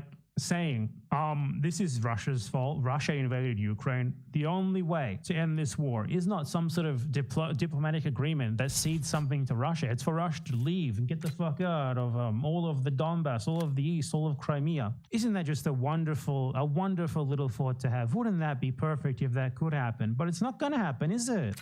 It's not going to happen. So you need to come up with something else.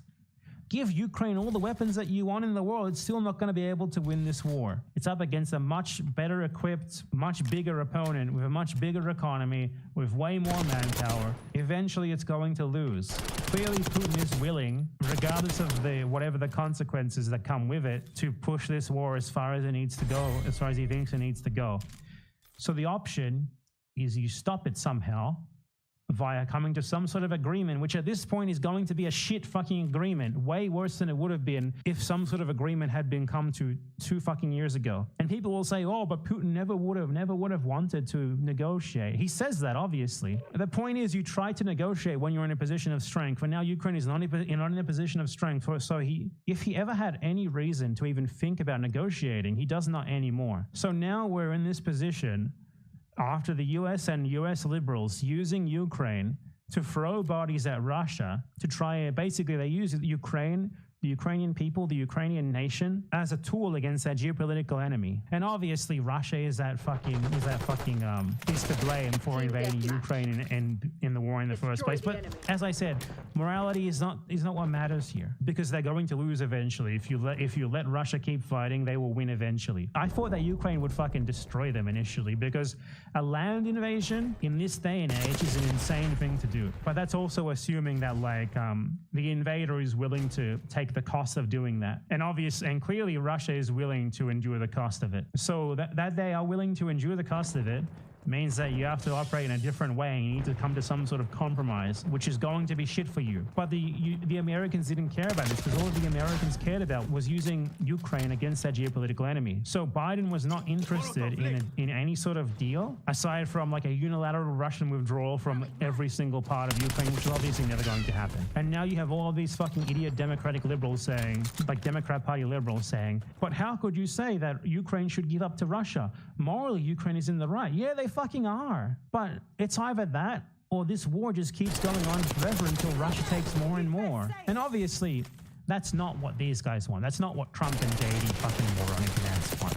JD Vance and Trump, what they're seeing here is like an opportunity to like push this ideology, this idiotic ideology that they have, that like withdrawing from imperialism is good for the US. Obviously it's not, at least in that, you know, it's good. It's not good for the US in terms of what the US means to them. And it's all a ploy for imperialism anyway. A huge part of why they're trying to push some sort of deal through is because they want to include as a part of the deal fucking reparations from Ukraine to the US for the money that it's spent on arms to fight Russia. Like, they see an opportunity to take over like Ukrainian natural resources and stuff. And the sooner that Ukraine is no longer at war, the sooner they can get to giving American companies all of the Ukrainian resources as possible, while Russia takes the resources in the territories that it will inevitably annex as a result of this peace deal. You can't go to Gunsmith mid-game. Between Fix American it, imperialism please. and Russian Thank you. imperialism. Trump conceives of that as a better deal for the US than fighting Russia directly.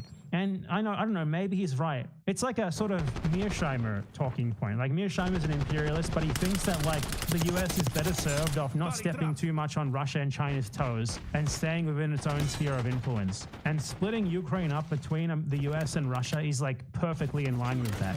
The whole idea is to do imperialism only when the imperialism does not bring you into significant conflict with the other imperialist powers. That's basically what his ideology is. And it's pretty much what Trump is doing here. So it's imperialism, obviously, but a different sort of imperialism. And Mearsheimer is wrong. It's worse for it's overall worse for American imperialism, for American power to do this. Because they're going to be withdrawing from a ton of places where there is like any sort of real Chinese or Russian presence or Russian Chinese influence. And overall, that's going to be a good thing because American imperialism is way worse than Chinese imperialism.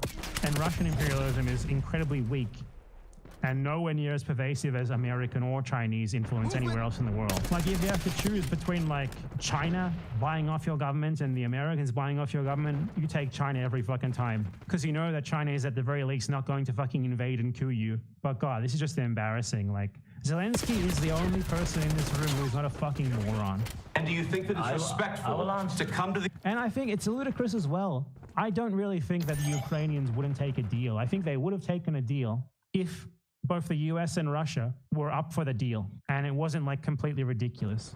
The Oval Office of the United States of America and attack the administration that is trying to prevent the destruction of your country. A lot of questions. Let's start from the beginning. Sure. First of all, during the war, everybody has problems. Even you, but you have nice ocean and don't feel now, but you will feel it in the future. I love that. I brought that up before. Like the USA will never be attacked because it has a nice ocean. That's true. The only reason why the USA could evolve into the imperialist power that it is today is because of the nice ocean. To ensure that it will never face the consequences of its actions elsewhere at home. Huge. God bless. You don't know that. God bless. God bless. You will not have a war. Don't tell us what we're going to feel.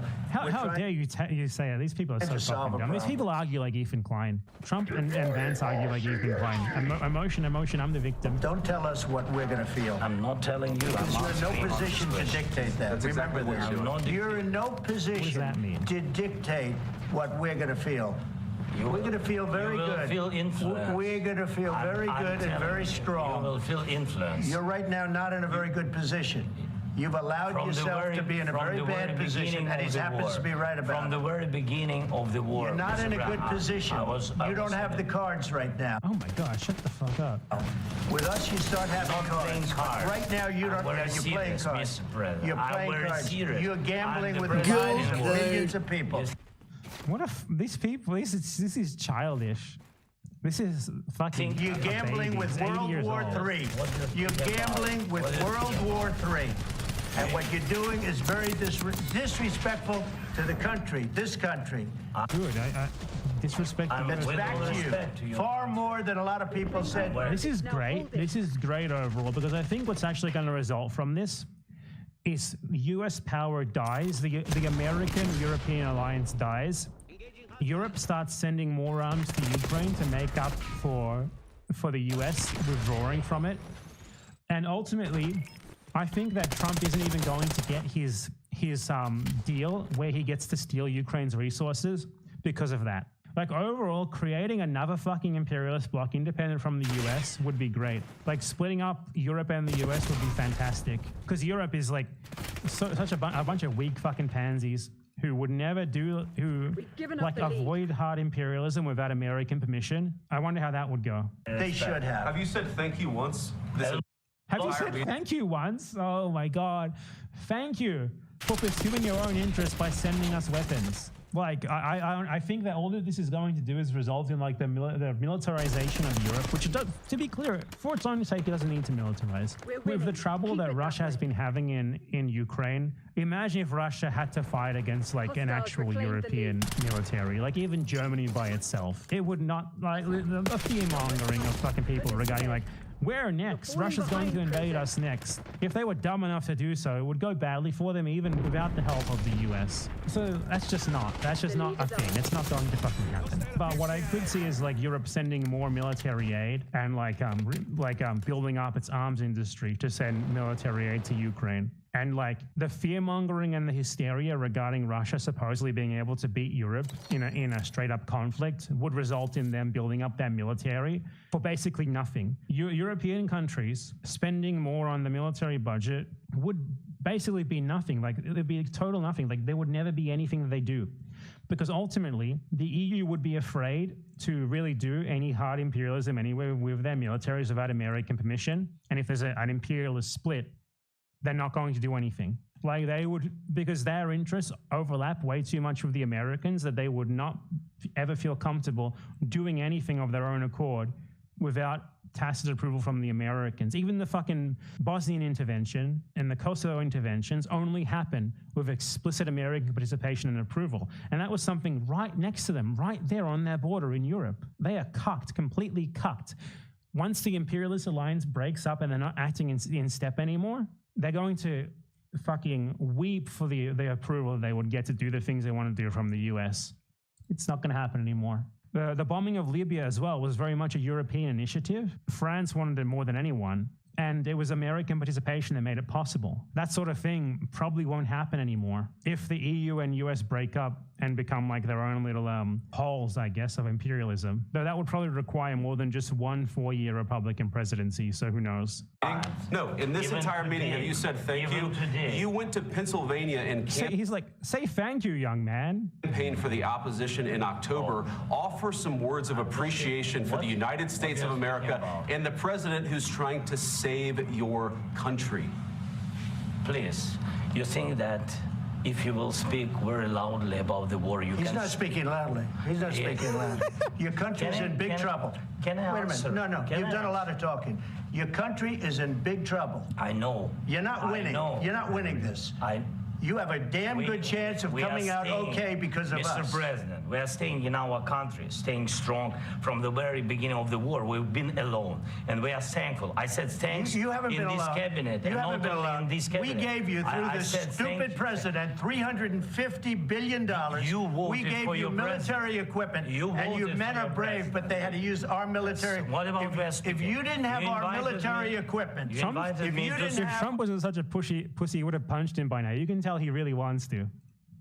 Our military equipment, this war would have been over in 2 weeks. In 3 days, I heard it from Putin. In 3 days. This is something maybe new. less. I mean, that's obviously not true because they repulsed the initial invasion without the military equipment. In 2 weeks, of course, yes. It's going to be a very hard thing to do business like this. Again, I tell you. just say thank you. I said a lot of times. Say thank you. These people are fucking children. It's great that the USA is being run by people like this. It's awesome that the USA is being run by people who are this fucking dumb.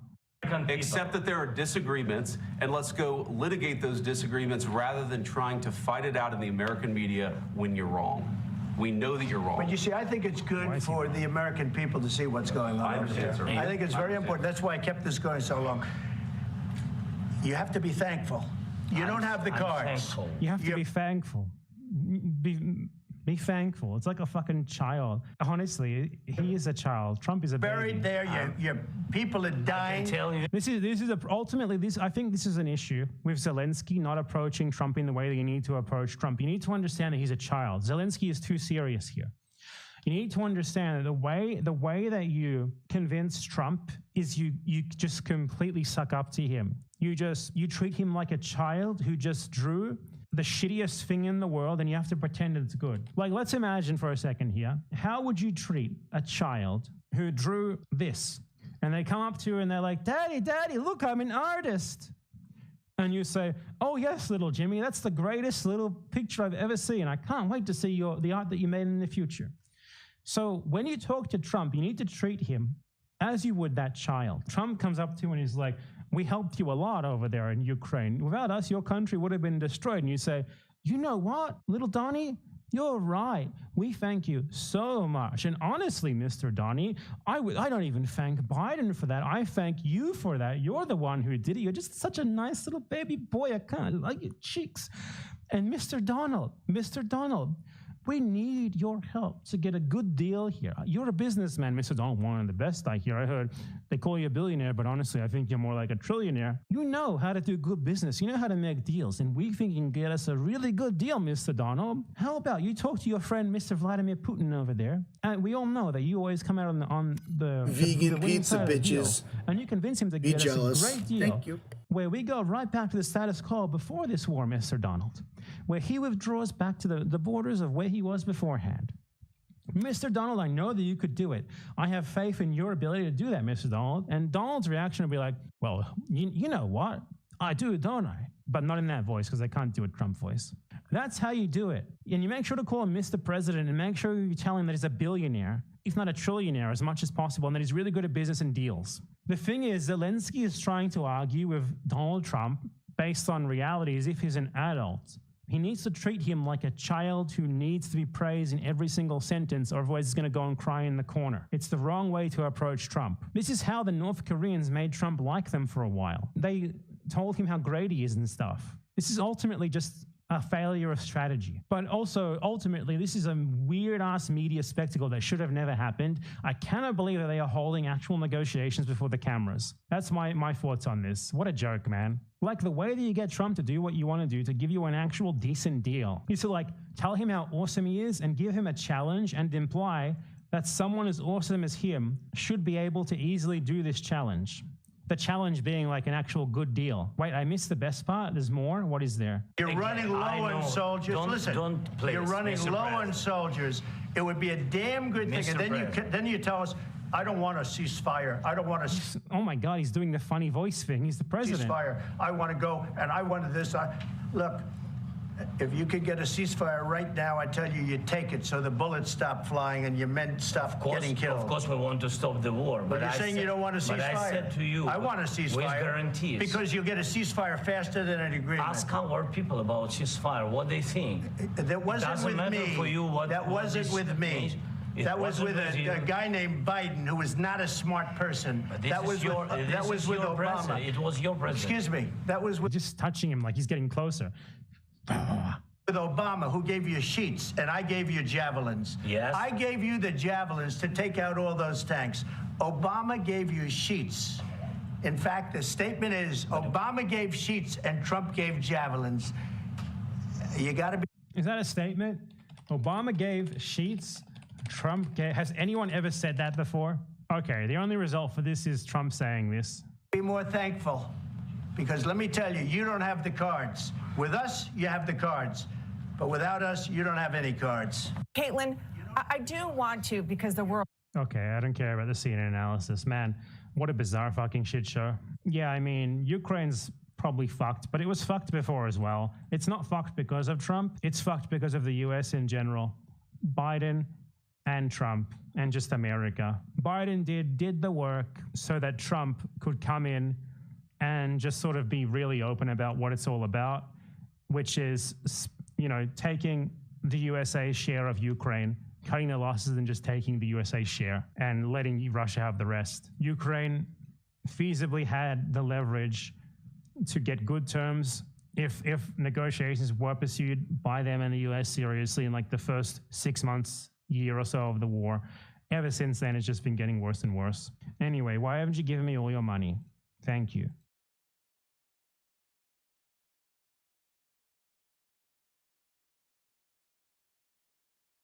Wow, what exactly about those Instagram stories should make it like unacceptable for them to promote me or cite me or anything? Why? What about that? There's literally nothing wrong there. All that is there is you getting fucking baited and pretending to be outraged at someone coming at you with the same energy that you come at others, except I'm actually right here and you're wrong. That moderator is allowing a post celebrating him. Oh, you poor little fucking baby. Someone's posting about you on Reddit. You poor fucking baby. To hit the Why don't you sue him for it, dude? Just fucking sue him. I'm suing this Reddit moderator. I want to see a lawsuit where he complains about like a Reddit moderator allowing bad empanada posts to exist. Main pages of Reddit. If you go over bad empanada Instagram stories for like, what was this? Like a 15, 20 minute long segment on his stream, you were at the lowest point of your life and you desperately need help. Way, don't take my word for it. Just listen to Hassan talking about, you have that? About what? Sorry? Hassan talking about Bad Empanada a year ago. Oh, here, yeah. Before. Let's check it out. So during our breakup, Bad Empanada being just a virulent anti-Semitic freak. That's all that he knows how to do is just scream anti-Semitism. He learned it recently. Fucking moron. They took Hassan's side and started glazing him. So, you think I took Hassan's side? I didn't take Hassan's side. I took the side of Palestine because you're spreading disgusting pro-Israel propaganda that I already debunked a million times before. And I've actually specifically recently been focusing on liberal Zionism, which is way worse than far-right Zionism because it tries to hide its disgusting ethno-nationalist fascism behind this veneer of humanity and like care for Palestinians. And you were a great example of that. Like you went on a fucking spree just posting the most disgusting pro-Israel liberal Zionist propaganda imaginable. And in you, I saw an incredible opportunity to expose liberal Zionism using you as an example of it. Because you just spout the talking points that they all do. So I just refuted your talking points. And I used you as like an example to tackle a much bigger and much more important issue. Because you're basically like an NPC bot that just spouts generic liberal Zionist talking points that were fed to you by ChatGPT. That is why I supposedly took Hassan's side here. This was a personal feud between you and Hassan Piker. I would not care at all. I would not have spoken about this at all. The reason why I care about it is because you are doing fucking pro-Israel genocide propaganda against the Palestinian people. That's why. Anyone who cares even remotely as much about these dumb, idiotic, personal internet creator feuds as they do the actual issues at hand is a total moron. I've criticized Hassan Piker plenty of times in the past, and I will in the future as well. But in this case, he's on the right side of the issue, and that's why I agree with him. It's also why he agrees with me. And Ethan Klein, who does not know how to do anything but ad hominem, all that he can do is, previously Hassan had like a feud with Bad Empanada because Bad Empanada said that Hassan doesn't engage with his React content enough to qualify as fair use, because that's what the actual feud with Hassan was about. That's why Hassan didn't like to watch my videos on stream. So me and him disagreed on a different issue, but we agree on this issue. Thus, Hassan started watching some of my videos that had something to do with this issue, which is you doing pro-Israel propaganda and people who you invite onto your stream like Lonerbox also doing pro-Israel propaganda. It's fucking pathetic that you understand everything through little more than the lens of, but didn't this guy dislike this guy before? Maybe he still dislikes me. Maybe he does, but maybe he also thinks that I'm right on this and that's what fucking matters. Like I actually have a video, this one right here from last year, where I agreed with Ethan on something because he was laughing at Vorsh for his ridiculous showing his lolly collection on stream. And I like went over what Ethan Klein said here and I said, you know, even the dumbest guy in the world understands that what Vorsh did here is wrong and that it's obviously pedophilia. I've also agreed with Vorsh on many things, particularly in regards to Israel-Palestine. You see, because I don't understand things just in this vein of like, this, I don't like this person, therefore I have to disagree with everything they ever say forever. But Ethan Klein does. Because ultimately, Ethan Klein's opinions aren't dictated by any sort of real assessment of the evidence or the facts or him actually caring about the issues. They're dictated by what will keep me in the good graces with the only woman to ever pretend to like me. That's all. Imagine being... Which one are you highlighting here? Dan? Huh? Did you highlight something? No, I'm grabbing it right now. 1 second. So imagine changing your opinion this much from 1 year about somebody, right, to now being like, actually, you should all go watch his videos, okay? Tell me, how does that happen? Stand back and stand by as I pull this up. You got... Oh my God, this is unwatchable, dude. How do you people watch this? They don't even have this shit ready. Like this production, you just sit here listening to him sniveling and coughing for a minute while they bring it up. In the meantime, here Hassan wine. This is the same as like watching my stream, where I like spend like 5 minutes just like trying to find the thing that I wanted to talk about, as I say nothing. Except I don't have like I don't claim to be a good streamer like a podcaster. I don't have 10 crew members. So yeah, he went on. He didn't watch the clip from Sex Pest and he's ready with it. He's been going on and on about the content, but still refusing to watch it. He edited out you showing the context of them, settlers as extremists, destroying it. Where is the vid? He just moved on to something else. He's not even talking about Hassan supposedly shitting on me anymore. Hassan's bizarre flip-flopping on Bad Empanadas. Apparently on multiple empanadas now. It took him like 10 minutes to get to this, dude. In fact. Yo. Samar, it's so good non-binary witch. Oh my gosh. Hey, you. You haven't seen any, huh? Never mind. Polycule.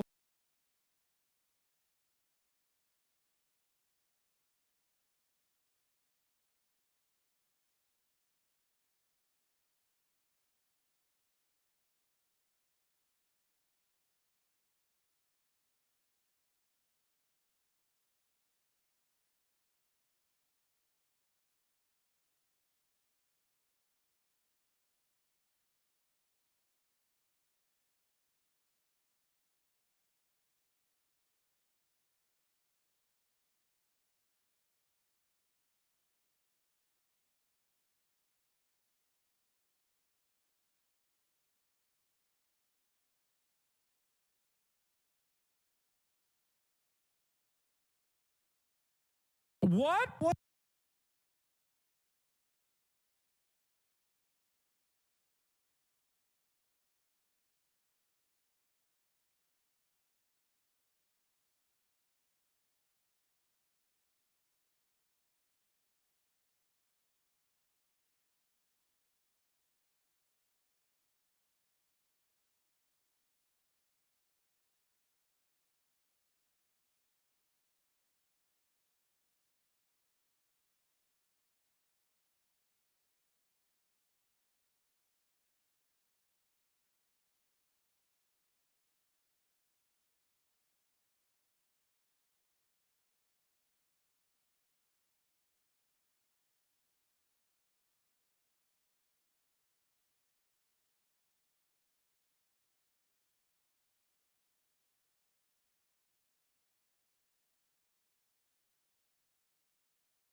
What the?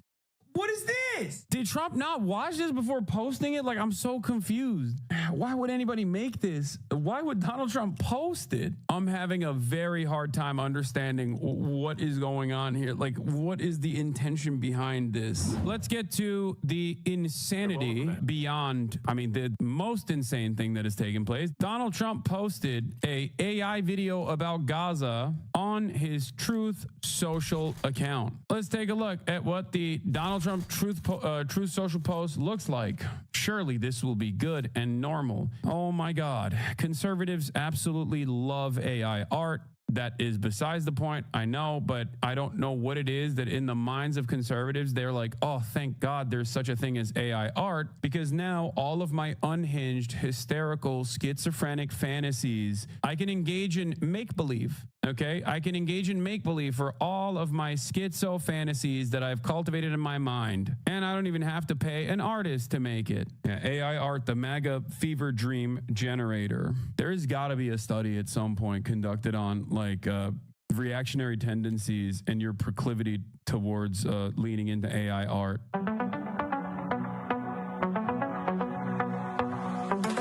Donald's coming to set you free, bringing the light for all to see. No more tunnels, no more fear. Is that Elon Musk? 2025, what's next?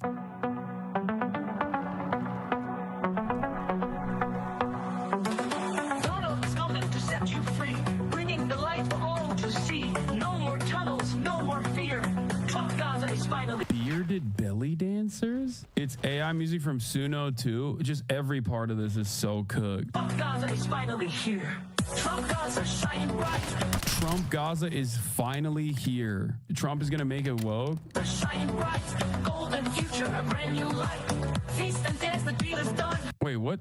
Is Donald Trump dancing with a belly dancer here? Uh-oh. AI art made him still look fat. That's crazy. Ay, ay, ay, ay, ay. Little kids on the beach on the Gaza Riviera dancing with dollar bills falling on top of them. In a Trump Gaza tower, of course. Why is Elon Musk constantly eating? Is that hummus? Is he eating hummus? But then it has like, it's like hummus, but it has the consistency of a soup bowl in between. Why is Elon Musk always eating? Who is this for? There's a golden Donald Trump statue that they're going to build in the middle of Gaza. And then they're selling a bunch of golden Donald Trump merch. And also, just money is, what? What the What is this? Did Trump not watch this before posting it? Like, I'm so confused. Why would anybody make this? Why would Donald Trump post it? I'm having a very hard time understanding what is going on here. Like, what is the intention behind this? Like, Donald Trump and his gay partner, Benjamin Netanyahu, are going to be enjoying their wonderful vacation after what I assume is a full body wax. Yeah, from what I understand, even MAGA, the most loyalist MAGA supporters have been like, what the f is this, dude? What are you doing? Go to the first second or two. It cuts from a kid laying in the street to being a red puddle. Seriously, why is no one mentioning that? Yeah, because there's so much to mention in all of this.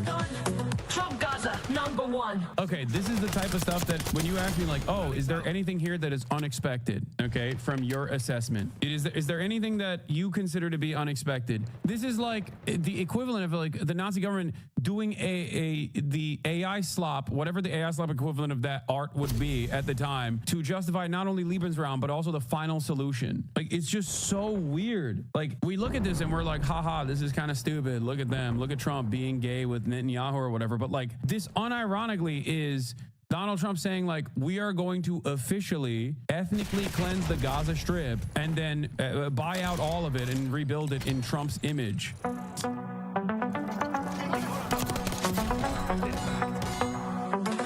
Donald is coming to set you free, bringing the light for all to see. No more tunnels, no more fear. No more tunnels, no more fear. Like, who the f looks at that and goes, this is sick, Mr. President? This is just plain wrong. This video is in very bad taste and just plain horrible. The gold statue is 100% wrong, no matter which way you try to make it come across. This video makes me sick. That's a weird thing to get mad about, but sure, I'll take it. Bearded belly dancers, you dance it with someone other than your wife. This is weird for me, and I love you, Trump. This should be deleted, not good. These people are literally getting mad at the weirdest on this video. They're getting mad at the dumbest stuff. No golden idols, please. And how dare you put trans belly dancers in the video? I mean, I guess I'll take it. I'll take it wherever it exists. This feels all wrong and actually makes me sick. I've supported you since day one, but this is filth. There is no God in this. I'm very surprised that he did this. I'm a Trump supporter too, but this is shocking. I could not be a bigger supporter of President Trump, but this particular video is in very poor taste indeed. Sir, this doesn't become you. Please take it down. Musk is a terrible influence on you. I'm a MAGA hat wearing dude, but I ain't sure what to make of this video, even if it's done humorously. I'm starting to lose respect for you, my guy. Knock it off. Stick to America first. OMG, is this for real? This is what we voted for? This video is evil. I don't think these are real comments. I think it's very hard to discern. It's very hard to figure out what is a bot online and what is a real, honest-to-God conservative online, because the conservatives, I believe, from interacting too much with bots almost exclusively, have basically become bots. They have bot-like attitudes in general, and also the way they speak also resembles bots, but it very well could be bots. Yes, Francesca Albanese says, what the new U.S. administration is doing is very clear and strategic. It's called psychological overwhelming, hitting us every day with XXL doses of baffling rhetoric and erratic policies serves to control the script, distracting and disorienting us, normalizing the absurd, all while disrupting global stability and consolidating U.S. control. Good news, there is a way out, but we need to stay calm, not panic and feed into any grotesque moves. The antidote is the very system they seek to dismantle, the human rights movement, the one now active on Palestine and other converging struggles, from environment to indigenous peoples, LGBTQI+, and more. We must continue growing, keep awakening, uniting, and resisting to protect all our freedoms, not our privileges, alas. This is the essence of human rights. I mean, it is rage bait, yes. It's just like, rage bait that is shockingly gross. I don't know how else to describe it. It's just like, it's very lame and very gross. There is something to how lame conservatives are and how they kind of carry that as a badge of honor, where it almost feels like they're saying, like, what are you gonna do about it? Yeah, we're lame. We're lame. And now we're the cool guys. And if you don't think we're cool, we'll put you in jail. That's what it feels like every time I see Elon Musk try to attempt to make a joke. We went from vice signaling to just like lame signaling. This isn't a joke. Trump and MAGA are openly pushing for a dictatorship. Let's take a look. Trejo.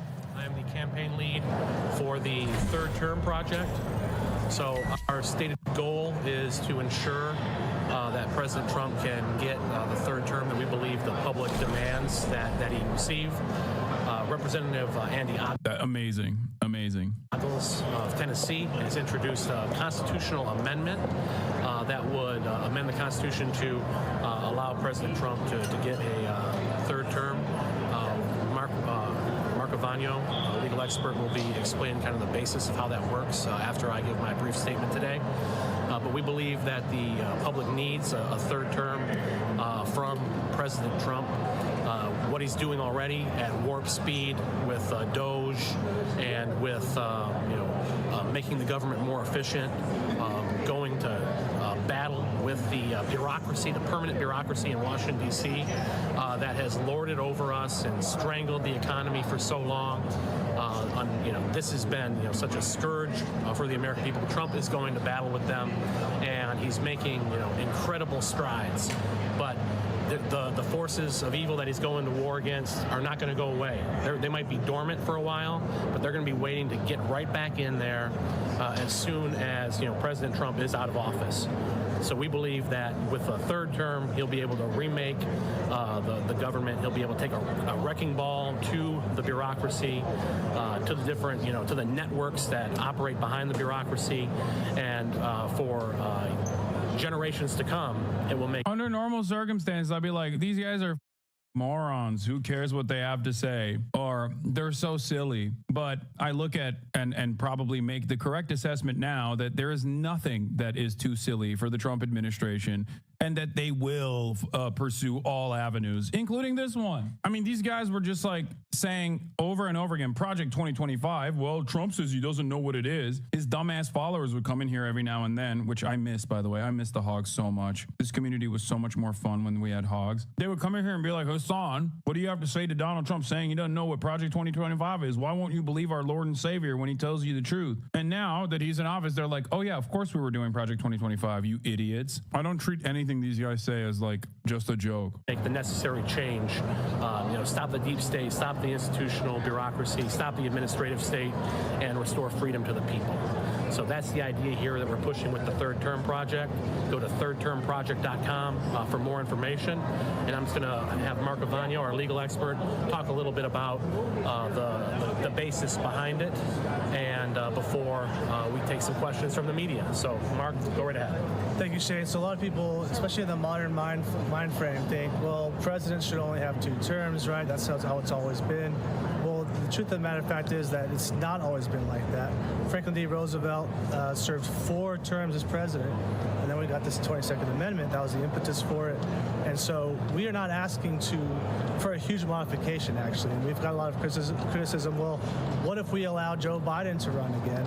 Well, I don't know if he can even tie his shoes, so that's not going to happen. But what about Obama? Obama could run again. Well, what we're asking for is Well, he's going to be like, well, he's Kenyan. And also, we're going to deport him to Kenya, so he can't run again anyway. A modification to the 22nd Amendment, which would be that a president can serve 2 consecutive terms and no more. So in President Trump's case, he served 1 term.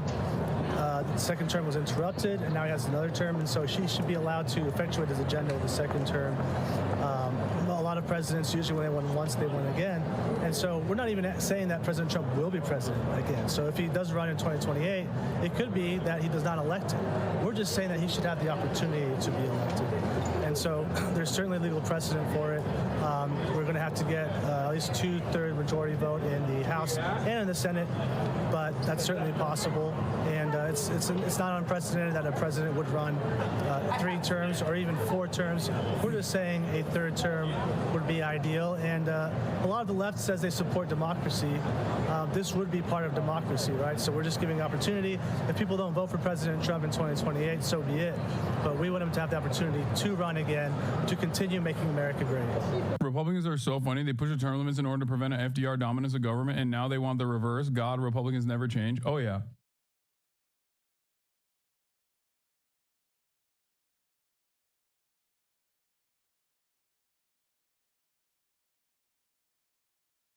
This YouTuber is destroying his own life as he keeps on getting arrested for calling up government officials and threatening them for his own content. Just so you know, I am willing to drive down there, come in there, and beat y'all's asses. Do you understand that? Do you understand that you aren't safe? That you aren't safe to disrespect me at this level? Well, that was a public defender attorney's office, and you would think it can't get much worse than that. But it's all downhill from here. I need to be out there killing children in your name. I need to be children alive to force an investigation. Right.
So I'm having a really like important discussion with my cats.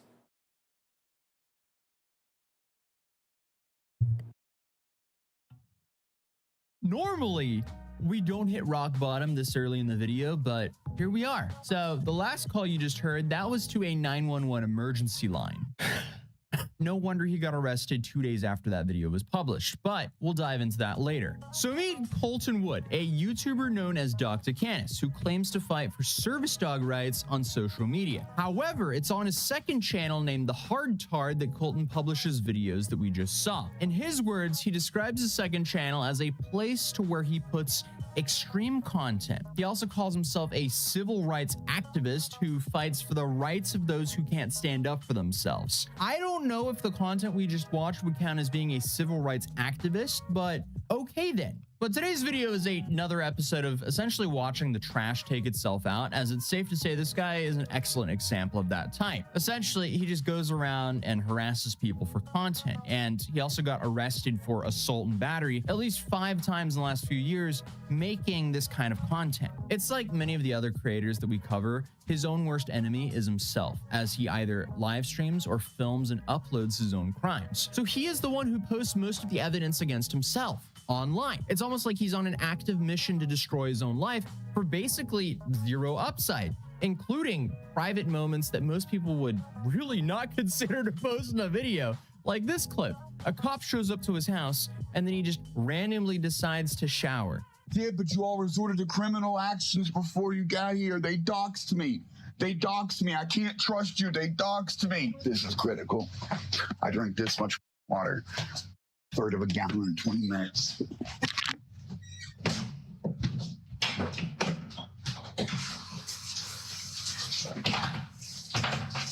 Yeah, that camera was just rolling for about 2 minutes and he just left it in the video. I guess he just doesn't know how to edit and just sends the footage as is. But again, he refers to himself as a civil rights activist. However, calling him that just isn't the right thing to do, because if you watch his content, nothing in it has anything to do with really being a civil rights activist. The dude quite literally does the opposite. His channel has more than 1,000 uploaded videos, and many of them, all we see is Colton threatening people, not only government agents or government officials, but citizens, everyday people, both by the phone and in person. And I guess he's kind of become a meme on Reddit, as most people call him a First Amendment auditor over there, which I guess is a person who records their interactions with the government employees and officials in public spaces as part of a social movement that aims to protect the right to record and photograph in public. So basically, they enter public spaces with cameras and start filming without identifying themselves, asking random people questions, just trying to provoke something. And then, of course, when the police show up, they film everything. In theory, they do this to test to see if the government respects the First Amendment rights of the public. But in reality, most of them are just harassing the police and citizens for a paycheck at the end of the day. For example, there's a video where he's in front of someone's home with his motorcycle and a bunch of other stuff. So the homeowner then comes out and asks, hey, can you move your stuff and the motorcycle a little bit back? Because apparently he was disturbing her. Oh. Respect where you park your vehicle. You okay, Mom? You won't have your. Oh, you know her? This is my mother. What's up, bro? She's telling me I can't park here. Listen to me. Cause I don't like live in the right area or something. I'm the head of the household. I'm not in your house. I'm on public sidewalk. But you got to move your motorcycle back and give courtesy of the person that live here. Now, if you don't want to give courtesy to me, then I call the Orange County Sheriff and I have it moved. Okay, you go ahead. Yeah, you go ahead and call the sheriff's department. Any normal human just doesn't want that much confrontation. So normally you would just say, oh, my bad, move the bike up the street and avoid a situation. Instead, this is content for him. And obviously he knows he's in the legal right. So the first thing he does is call the police. Also, respect to me. You can't come over here talking and say anything to me because you don't live here. All I ask you to do is move your motorcycle back. So if we got a problem, if you got a problem with me, then I got a problem with you. I only ask you now to move your motorcycle back. I live here. So if you don't want to move back and you live down the street and you cause a big problem, I'll call the Orange County Sheriff. I'm calling him right now. Too late. You having to call? Yeah, hello? I got someone harassing me about my parking. They're claiming they own the street parking. What a waste of police resources. And this frequently happens in his videos. he does things to upset people, then calls the cops on them for content because he knows technically he's in the legal right to do so. And a lot of times the police show up and just tell the people arguing to distance themselves from each other, and nothing really happens. It's just a massive waste of time for everyone involved. Like, the ongoing theme with this guy is no matter what, he's going to waste a first responder's time. But in this case, we can see that the 911 operator is so familiar with him that she put together who was calling them even when he refused to identify himself. Yeah, I'm still out here on the street. I'm gonna try to get this. Is your name Khalid? Nope. Hold on, I'm trying to make sure I get this. Oh, he went around the corner. Okay, the dude that threatened me ran. Let me get your name. I don't need to. I'll tell the cops when they get here. Are you gonna wait there for them? Of course I'm gonna wait here. The man just threatened me and I'm pressing charges for criminal threats. The woman just said she's running me out the neighborhood. You're Colton. Don't you saying my name in front of these people. Again, I love how the dispatcher recognized him by his voice and then could tell right away who she was dealing with. But things just get so much more bizarre because for a while in some of these videos, it seems like he was actually homeless. Not for a lack of resources, but as an option because, in his words, if you got an apartment, the police would come and arrest him. And then according to him, he would then lose everything. But at the same time, he has a Suzuki Katana, so it's not like he's rocking around on some low-end bike. And he also claimed many times before that he had more than 100 grand in the bank account. It's not like this dude is a really reliable source, so who really knows? But either way, the guy would rather just get in trouble for harassing strangers for his YouTube content rather than just finding a place to call home. But eventually, it did seem like he did find a place to stay. And now he finally has an address, at least for now. And the reason I say at least for now is his new victim is his own landlord. So we'll see how that goes. Because now he's calling the cops on his landlord for his YouTube content. This time he's claiming that the landlord has vandalized his window. So yeah, I'm not sure how long this landlord would want to put up with this guy. Yeah, two problems. My landlord has vandalized my window, and two, I think I'm suffering from heat stroke. I can't get it calmed down. I don't feel safe. What is your address? What is your callback number? Is it the number? The one you have on your call ID. I know you all are capable of doxing me whenever I call you from the wrong number when I don't call you from my public line, so. Hello, I'm just confirming that it's the number. Well, that's partially doxing me, and I said yes. She was trying to help, but when the medical assistants finally arrived to the house right after the call, Colton quickly just dismissed them. Yeah, but you all resorted to criminal actions before you got here. They doxed me. They doxed me. I can't trust you. They doxed me. What does that even mean? They read my phone number out loud on the video. They doxed me. It's going live on YouTube right now. Are you filming us right now? Yes, I'm filming. You just came here from a group that doxed me. They committed a crime against me. You don't want to see it? You don't think you're being doxed. I mean, but... All right, we'll go. They doxed me, so I don't get medical treatment. Dude, you are doxing yourself. They are simply just doing their job. You're the one who's choosing to film and upload this. Again, what a massive waste of emergency resources. You don't want me to help? I don't have that option right now. I don't feel safe. Okay. Is there anything we can do for you? Stop doxing people. It's illegal. It's rude. Now I'm scared over here. Okay. May I ask you a couple questions before we leave? I don't think I should answer any questions without my lawyer present. Oh, it's nothing legality. He's got a great mustache. Either way, I don't. Whoever this And what YouTuber city is you needs live to in? back off that mustache. Do you see the personally identifying information is something I don't feel voluntary I've at never this seen time. two great I'm afraid it mustaches could add to the in the doxing same or something room associated with the ever. phone number. This guy should just like be thanking the heavens that he's in the presence. I of guess two so, fantastic because after they mustaches. leave, he Where immediately is this? uploads this first video we saw Is of him this calling them and starts Sweet Home laughing and Chicago, bragging baby? about pissing the One 911 operator Another off. place I've seen such beautiful fucking No! Quit doxing! Quit doxing! Quit doxing! This dude does have a Midwestern accent. I got it. I got it. I pissed her off. What a great guy. This is some fascinating content here. But one thing I haven't mentioned about this guy's videos yet is he often gets himself into trouble regarding his so-called stalkers. And that's not something recent, since this has really been a recurring thing on his channel for a long time now. And even though a lot of them aren't necessarily real, his stalking issue is also not entirely fake. I mean, he often exaggerates a lot when he's telling his stories, so it's not like he's the most reliable narrator, but at the same time, there are real people who keep targeting him, sending him messages and voicemails and texts, because unfortunately for him, the kind of content he makes attracts trolls, and then obviously, this guy is engaging with it and essentially giving them the reaction they want because he's posting it in his videos. Who is this? Hello? Golden? No one addresses me as such. Who is this? It's Mr. Wood. You're golden. Mr. Wood. Golden. Mr. Golden. Wood. No, you're golden. You're golden. You're a pig. You're a bootlicky. Bootlicky.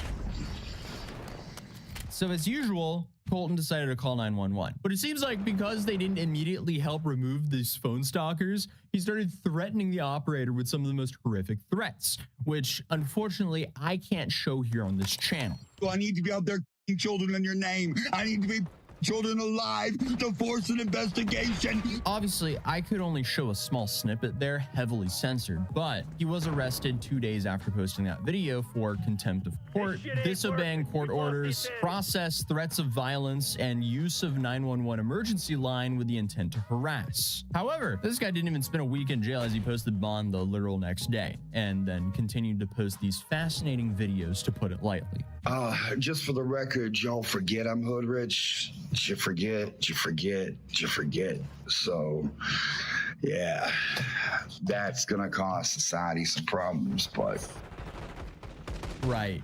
I think it's just inevitable. This guy will just continue to waste the time of everyone who is unfortunate enough to have to interact with him, all for the sake of posting his extremely unhinged videos. Because at this point, I don't think he'll change. It's safe to say that social media attention can attract some of the worst characters out there. But without further ado, YouTube thinks you'll enjoy this video. And hey, if you're new here, feel free to subscribe. And hopefully, I'll see you guys in the next video.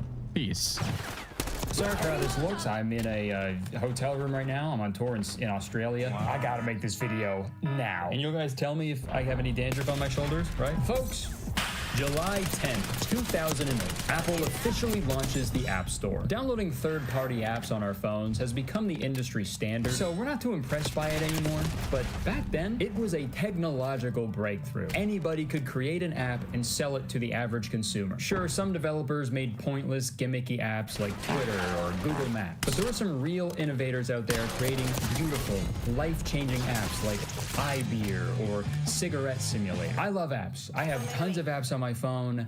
I even order apps when I go to restaurants. Apps are the best, okay? But what if I told you that some apps are bad?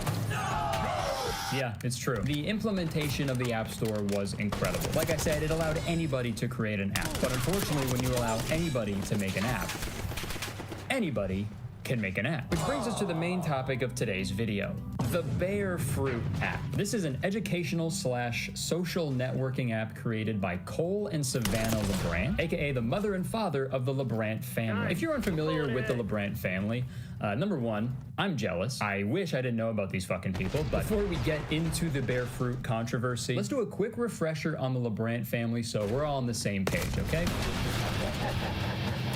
Back in the day on Vine, Cole used to be a member of Dem White Boys, and those videos were just so cool, man. Him and his friends would take their shirts off and just sort of like twerk on camera, and it was fucking weird, man. It was, the videos were bad and weird, if I'm being honest.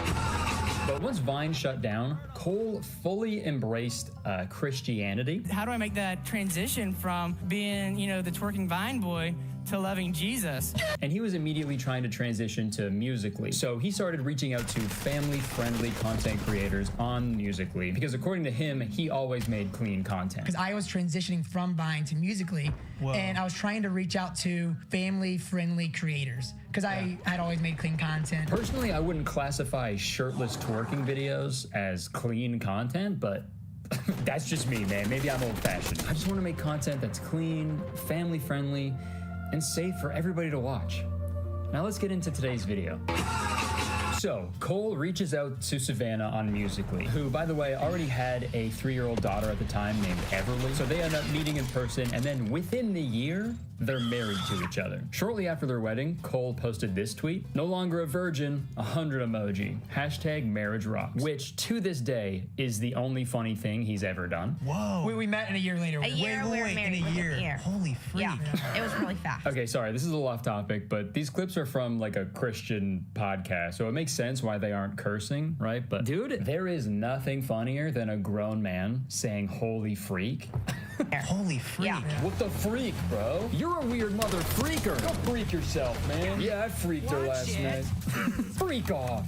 Sorry, freak off is something else. But while Cole and Savannah were dating, Cole made a discovery that would be life-changing. And I remember you just calling me and being like, "This video is doing really good." I pulled up Like, my he was so iPhone in a Chick-fil-A confused. parking Yeah. lot and just said, Yeah. "Hey guys, this is my girlfriend." And it was like my best video. I'm like, we can look we back should do at more it now, videos. but- Yeah. So once Cole realized the potential of exploiting his relationship for views on YouTube, he decided that they could have kids together and exploit them as well for even more views on YouTube. And that's exactly what they did. They launched the LeBrant Fam YouTube channel that featured amazing videos like 4-year-old girl and daddy do cutest carpool karaoke ever, surprising our 4-year-old with trip to the world's biggest water park, the LeBrant Family Christmas Special, emotional present opening.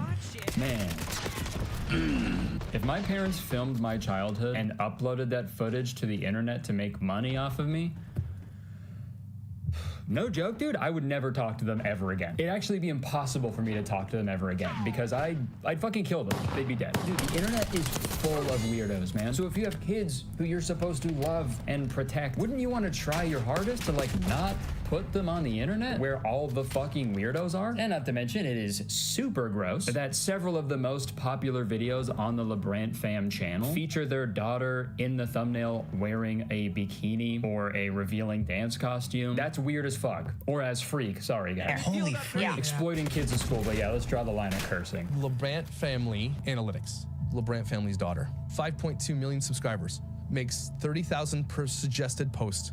$30,000. Now look at her demographics, everybody. 70% male. Lowest percentage is teenagers. Makes total sense, for sure. Let's give a 5-year-old girl a public Instagram account where the demographic is 70% male. Yeah, good job. I'm sure that's not harmful at all. Good job, guys. Yeah, if you guys can't tell, I am fully against family channels on YouTube. I think they're fucking stupid and weird and exploitative. And we've already seen how harmful they can be to the children in those families, right? A child is never consenting to this. Even if they are, they're not fucking, their brains aren't developed, man. They don't fucking know what they want. But after watching some videos, I found out how the LeBrant fam justifies making the videos that they do. Our kids now want to see their videos from when they were little, so it's cute. Like they have all these home videos. Yeah, that's so cute. Wow, yeah, I guess I never thought of it like that. That's so cute. They're just home movies. You know your home movies, right? The ones that are publicly posted online so millions of people can see them while your parents profit off of you and your exploitation. They're so fun, man. Home movies. I love those. But I'm sure she's right. I'm sure the kids are gonna love watching those videos when they're older in a therapist's office. Sorry. Anyways, the LeBrant fam started posting regularly on their YouTube channel, and over the years, they've amassed over 12.8 million subscribers and over 4 billion views. Sidebar really quick, this doesn't really have to do anything about the LeBrant fam in particular, but it just made me laugh. 7 months ago, they uploaded a video called "We're Done Having Kids," and in brackets, Cole's having surgery. I guess he got a vasectomy, which, you know, that I feel like that would be a form of birth control, which is not allowed. But and then 2 months after that video, they uploaded another video titled "How We Really Feel About Being Done Having Kids." And that shit made me laugh so fucking hard, man. You shouldn't be able to do that. That shouldn't be allowed. Uploading one video and then being like, "No, this is how we really feel," just to get more views, dude. That's like if they put out like an old version of the Bible and then hundreds of years later they release like a new Bible. Like, that sounds insane. They'd never do that. I'm gonna do that from now on, actually. You know what? I'm gonna do that. This video is gonna come out, but the video after this video is gonna be called "How I Really Feel About the LeBrant Family." And the LeBrant family's image, it's, you know, it's very, very nice and wholesome. Their YouTube banner is a great depiction of that. It's them in the clouds with their kids, and it says, "As for me and my household, we will serve the Lord." And Cole even said he only makes family-friendly content. I'd always made clean content. But don't let their image fool you. Cole and Savannah LeBrant have been through their fair share of controversy. I'm sure I missed a few of their controversies in my research, but here's some notable ones. But before we get into the controversy, let's hear a word from today's sponsor, ExpressVPN. Folks, we all know what a VPN is, right? A virtual private network, a secure tunnel between your device and the internet, you know, designed to keep your online activity private and secure. Well, I use a VPN all the time, but I don't just use any old VPN service. I use Express. I hope you guys check them out because truly I cannot recommend them enough. I use them every single day. You know, it helps me out when you guys check out the sponsor, so everybody wins here, man. All right, thank you, ExpressVPN. Back to me. 2018, they uploaded a video titled, "A Giant Fire Makes Us Evacuate Our House." Wow, that sounds scary. And that video featured them pretty much exploiting a very serious natural disaster in order for them to get views and, you know, harbor sympathy and make money. So it's already a little weird to post content like this, but here's the kicker. The LeBrant family was never ordered to evacuate. There was no evacuation notice to Lydia Ranch. Marissa Seamus lives near the LeBrants. She says plenty of the neighbors are not amused by the social media influencers. They did not have to leave their home due to a fire whatsoever. Dude, insane behavior. We were never even near that. There's a fire going on and you guys pose all sad and scared in the thumbnail. Like, could you imagine, like, during the recent Palisades fire, acres of land is being destroyed. Livelihoods are destroyed and it's just terrible. It is fucking just the worst thing you can imagine. What if during that, I made a video from my house in Toronto, Canada, being like, "Giant fire made me leave my house." It's the same thing. It's the exact same thing. I was never ordered to evacuate. They were never ordered to evacuate. It's the same shit. In 2019, they posted a video where they played an April Fool's prank on their daughter, Everly, and the hilarious prank was them telling Everly that they needed to get rid of the family dog. We're giving Carl away to somebody else. We can't take good enough care of him. I don't know. So obviously, Everly started crying, and they filmed the entire thing, and then posted it.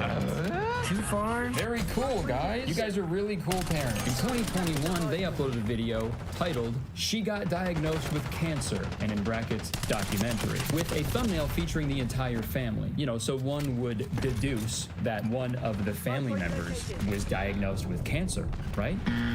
Wrong. Nobody in the family was diagnosed with cancer. The she they were referring to in the title was a completely different girl that they were using in their documentary to discuss and bring awareness to childhood cancer. And listen, if you want to bring awareness to childhood cancer and raise money for that, I think that's great. That's amazing. But obviously, don't use your own family as clickbait, you fucking psychopath. And then in 2022, they pulled their cash cow, Everly, out of school so Cole could homeschool her because It's nice having an extra pair of hands around the house, even if it's a 9-year-old. yeah, to help out around the house. Yeah, I mean, you already depend on your daughter to provide you income because neither of you are talented or interested enough to do so on your own. So yeah, might as well just fucking go all in, right? Don't make your daughter do physical labor as well.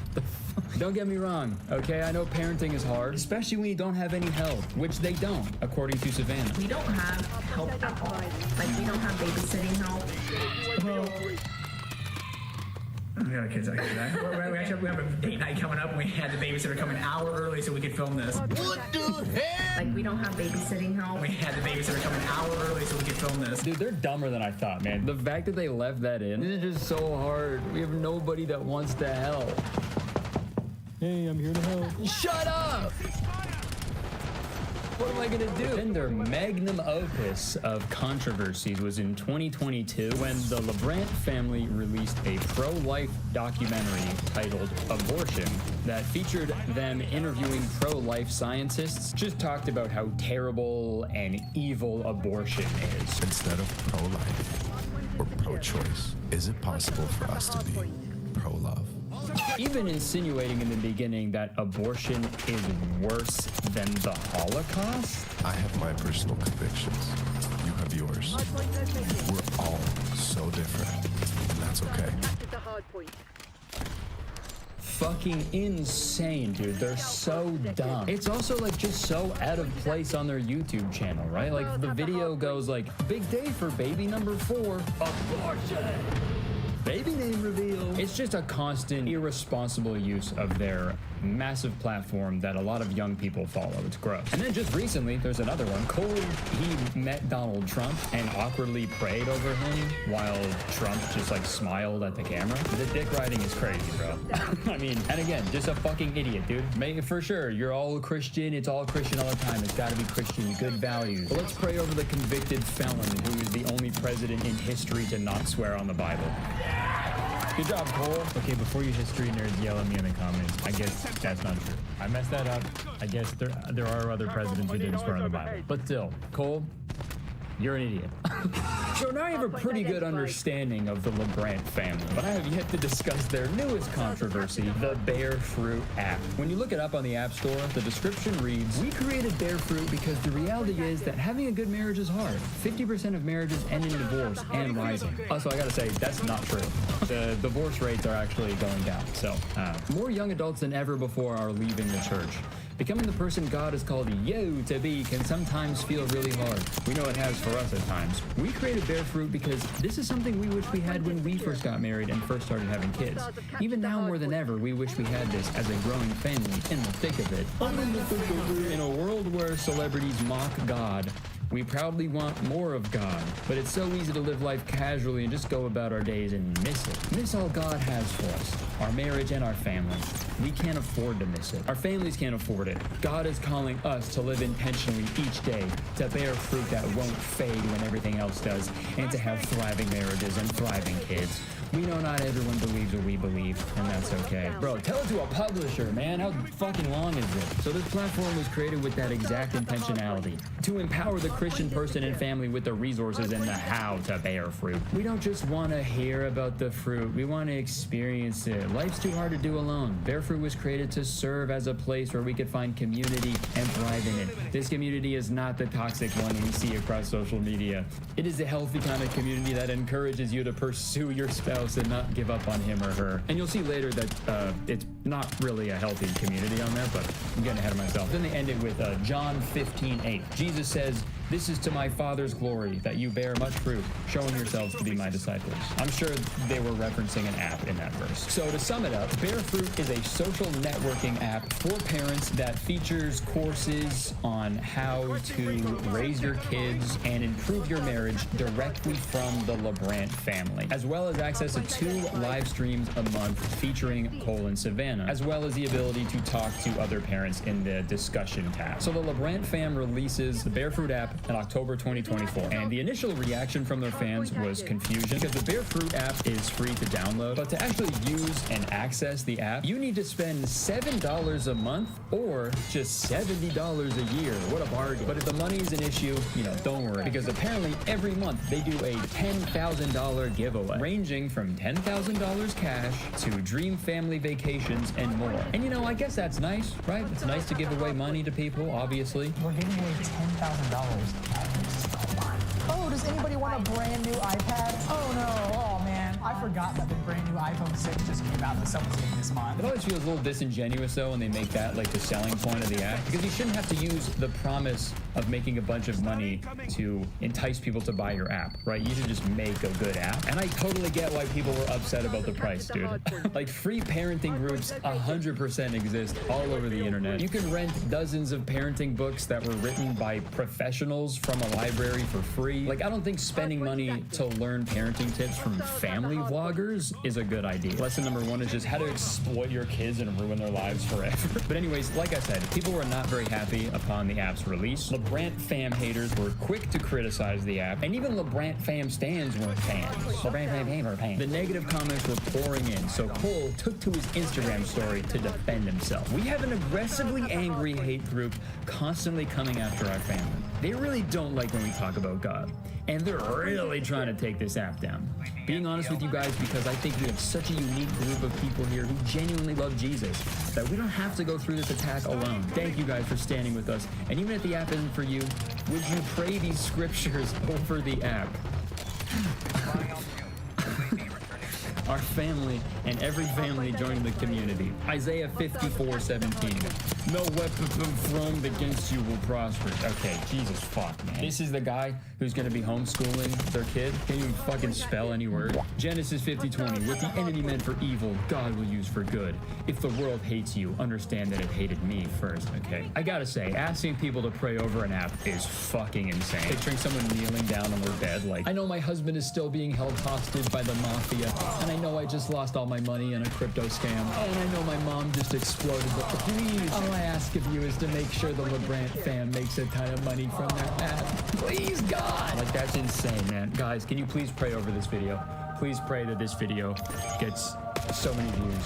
But guys, who knows if the app is really that bad, right? Was all that negative backlash even warranted? There was only one way to find out, okay? I downloaded the Bearfruit app a few weeks ago, and you know what? After using it for a while, I gotta say, it's fucking dog shit, okay? Sorry. It's freaking dog shit. It is worse than dog shit. Honestly, dude, if I were to just open the app and the only thing that showed up on the app was just a high quality picture of a pile of dog shit, and the only thing I could do on the app was like look at the pile of dog shit, I feel like that'd be a more useful app than Bearfruit. Swear to God. First off, let's just take a quick look through the courses and see what they're teaching people. Got one called Sex Before Marriage, 10 Ways to Get Divorced, Sex During Marriage, Raising Kids to Genuinely Love Jesus, Spice Up Your Marriage, Potty Training 101, and Finding the One in 30 Days. And guys, the way they structure these courses in the app is like the most evil, slimiest thing I have ever seen. So the way it works is each course is a different length, a different number of days, okay? Like for example, the Sex Before Marriage course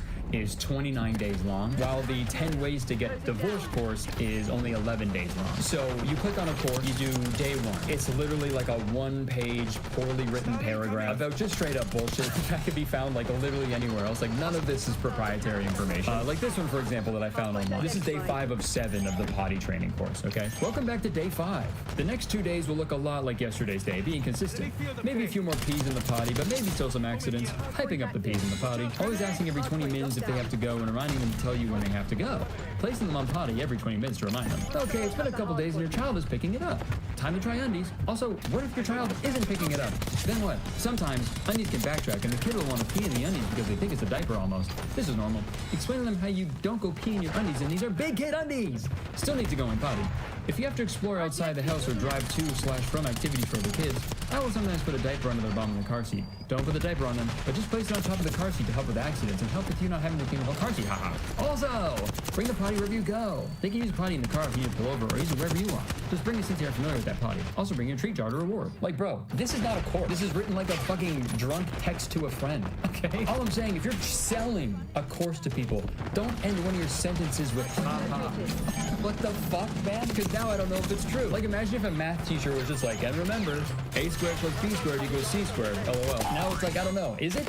And here's the slimy part. I'm not exaggerating. You could easily read all of the courses. You could breeze through all of them in their totality. You could breeze through them in like probably a half hour, but they limit you to one course at a time. And they also make it so you can only do one day of that course per day. It's not like you can just learn several things at the same time and do a day of each. No, one course at a time and one day of the course per day. So I did the math, and if you were to seriously complete every single course on the Bearfruit app, you didn't miss a single day, it would take you 169 days, which is about 5.5 months. So factoring in the $7 monthly subscription, the least amount of money you would need to spend to gain all the fucking galaxy brain knowledge from Colin Savannah would be $35, which, you know, obviously isn't the most money ever, right? But it's still $35. And if you're a struggling parent and stuff, like desperate for information, right? Like $35, that goes a long way. The main issue I have is they're trapping people in this shitty app for fucking months just to squeeze every last dollar out of them, when they could have just easily gone through all the courses in like a fucking day and then canceled their subscription. And that is 100% why they are offering these $10,000 monthly giveaways. If people are already subscribed, they're probably just like, okay, fuck it, I'll just stay subscribed so I still have that small chance to win a bunch of money, right? It's just super gross to me, and I think it's a really shady business model. But you'll see later on that these guys are no strangers to shady business models, allegedly. So I gotta say, when I first downloaded Bearfruit, it straight up didn't work for like a week and a half. I tried to open the course, but it would just be blank. It would get all glitched, and I couldn't see anything, and the app would just break. And there's like no button to contact support or anything. Like, I guess I'm just supposed to fucking pray to God that the app gets fixed. The only thing I could do on the Barefruit app for a week was go to the Bible tab to read a devotional from the Bible, which is also useless because the last 2 days I've opened the Bible tab to read a devotional from the Bible, but each time it has said no today devotional. Is that how fucking incompetent you guys are? The LeBrants are so lazy and stupid and they don't care about anything. They're so low quality with everything they do. They can't even be bothered to copy and paste a fucking random Bible quote into their shitty app. God, man. I just bit my tongue. Ow. Thankfully, the app fixed itself once an update came out for it, but dude, I lost like a week of progress on the potty training course, man. I shit my pants for like a week. I didn't know what to do. And also I checked out the community tab on the app and dude, it is a fucking ghost town. I was looking at my phone and a tumbleweed flew by, I swear to God. When you sort by newest, there are several questions there that are being left by parents who are like genuinely want help, but like nobody ever responds or talks to each other at all. The entire app is just people yelling into the void, begging for any sort of help or guidance and not receiving any, which is what the app promised, dude. It's super sad to see. But if you go to the community tab and sort by most popular, it's just people being transphobic, which I'm sure the LeBrants do not have a problem with because of the weird transphobic shit I've seen them post. And then right under that, there's a ton of people spreading misinformation about vaccines. So, you know, it's not really as nice of a community as they said it was. Pretty much everywhere you look, it is terrible. And the other main aspect of the Barefruit app are the bi-monthly live streams. I'm sure they don't like using the term bi-monthly because they think being gay is a sin, but they do 2 live streams a month where they just answer questions that people submitted. And just like the rest of the app, the live streams are low quality, vapid, and just full of completely useless bullshit. Your beauty goes far beyond your physical beauty, honey. That's so nice. Your heart is beautiful. I've never actually seen it. This is making me feel very awkward. But you are beautiful inside and out. You are so nice of you. so awesome. And I love you. I'm so proud of you. And most of the time, it honestly seems like they don't want to even be there. Guys, we're live with you instead of watching the game. I'm a guy. I should be watching a football game. I'm a guy. I should be watching the game. I don't want to subject you guys to these because they are so brutal to watch and I get so mad because they constantly contradict themselves, dude. It's our responsibility to protect our kids. If that's your responsibility to protect your kids, do that. Don't exploit them on your fucking YouTube channel, you weirdos. The only good thing about the live streams are the thumbnails they put because they're so fucking funny. Do we spank? Jesus' second coming. Porn. Our testimonies. Santa? Sexually exploring your spouse. And as you can see on the live streams, each one gets an average of around like 15,000 views. I'm not sure of the validity of that, but if that's the case, then that would mean there are 15,000 paid members on the Barefruit app, which would mean that they're making $105,000 a month from the Barefruit app. Dude, that's $1.2 million a year for an app that barely works, and when it does, teaches you nothing. And you'd think them making that much money would allow them to up the production quality of these live streams at the very least, dude. This shit is awful. The first 2 minutes are fucking blubbing around trying to get the audio working, dude. It's a nightmare. I think you should be able to hear us now. Oh Yeah, my goodness. he didn't guys, turn the mics on. I'm so sorry. How did I do that again? Dude, I'm alone in a hotel room and my video looks and sounds better than theirs. It's very clear that Cole and Savannah do not give a fuck about the quality of their content, but the Barefruit app seems to be a successful business venture for both of them. And it makes you wonder, like, how did they even think of it, right? Where did they even get the idea to pursue something like this? Well, just like their children's childhood, they stole it. This video is about our negative experience with Cole and Savannah LeBrant and how it relates to their new venture. Let's get into it. On April 1st, 2024, we had a 1-hour call with Cole LeBrant to discuss what we presented as a multi-million-dollar opportunity. Cole said, "You have my attention," and we scheduled our exciting call. He said this was very timely because they were looking for something to sink their teeth into. He even signed our NDA to show good faith that what we talked about would be confidential. And we trusted them. I mean, they're very outspoken about their faith. Why wouldn't they be? Here's a video of us right after the call documenting our experience. It's April 1st, but it's not April Fool's Day. Damn, they did it on April Fools. Oh no. I mean, we know the LeBrants do some pretty fucked up April Fool's Day pranks, so maybe that was one of them. We just got off the call with Cole LeBrant for an hour where we gave him our presentation. He really liked it. Yeah, he said if this was the #1 moneymaker, his motivation on putting all of his energy into it will exponentially go up. How do you think it went? Do we sound like we just talked to someone who was familiar with what we were discussing and maybe they were already working on something similar? What do you think? Then they went silent, but they posted this video on their YouTube channel. We have 3 really cool, unique business opportunities, what we feel is very like-minded people. Stuff that we're super passionate about. The description of their new venture sounded strikingly similar to what we presented to them. So concerned, I sent Cole this text, just flat out asking him, where you said no, and if we were to do that, it would be with you guys. No worries there. And according to Reddit and the homepage of their new Christian business, they are in fact doing a homeschool course, which is what we describe as their bread and butter. Cole also shared in another private text message that they plan to incorporate many of the elements we presented into their venture. Dude, that is so fucked up, man. It's just slimy, dude. Slimy little weirdos, man. These people are slimier than the Kids' Choice Awards, which is funny because they actually never gave their kids a choice. Dude, they met with a couple who reached out to them. They wanted to create a digital product for them. Cole signed an NDA, promised them that if they did pursue a venture like that, it would be with them, and then just blatantly stole their idea and cut them out of it so they could make more money. Obviously, this is all alleged, but that's what it seems like to me. What does it say in the Bible again about stealing? Exodus 20:15, you shall not steal. Leviticus 19:11, do not steal. Leviticus 19:13, do not defraud or rob your neighbor. Corinthians 6:10, Timothy 6:10, the love of money is a root of all kinds of evil. 4:28, those who have 29:24,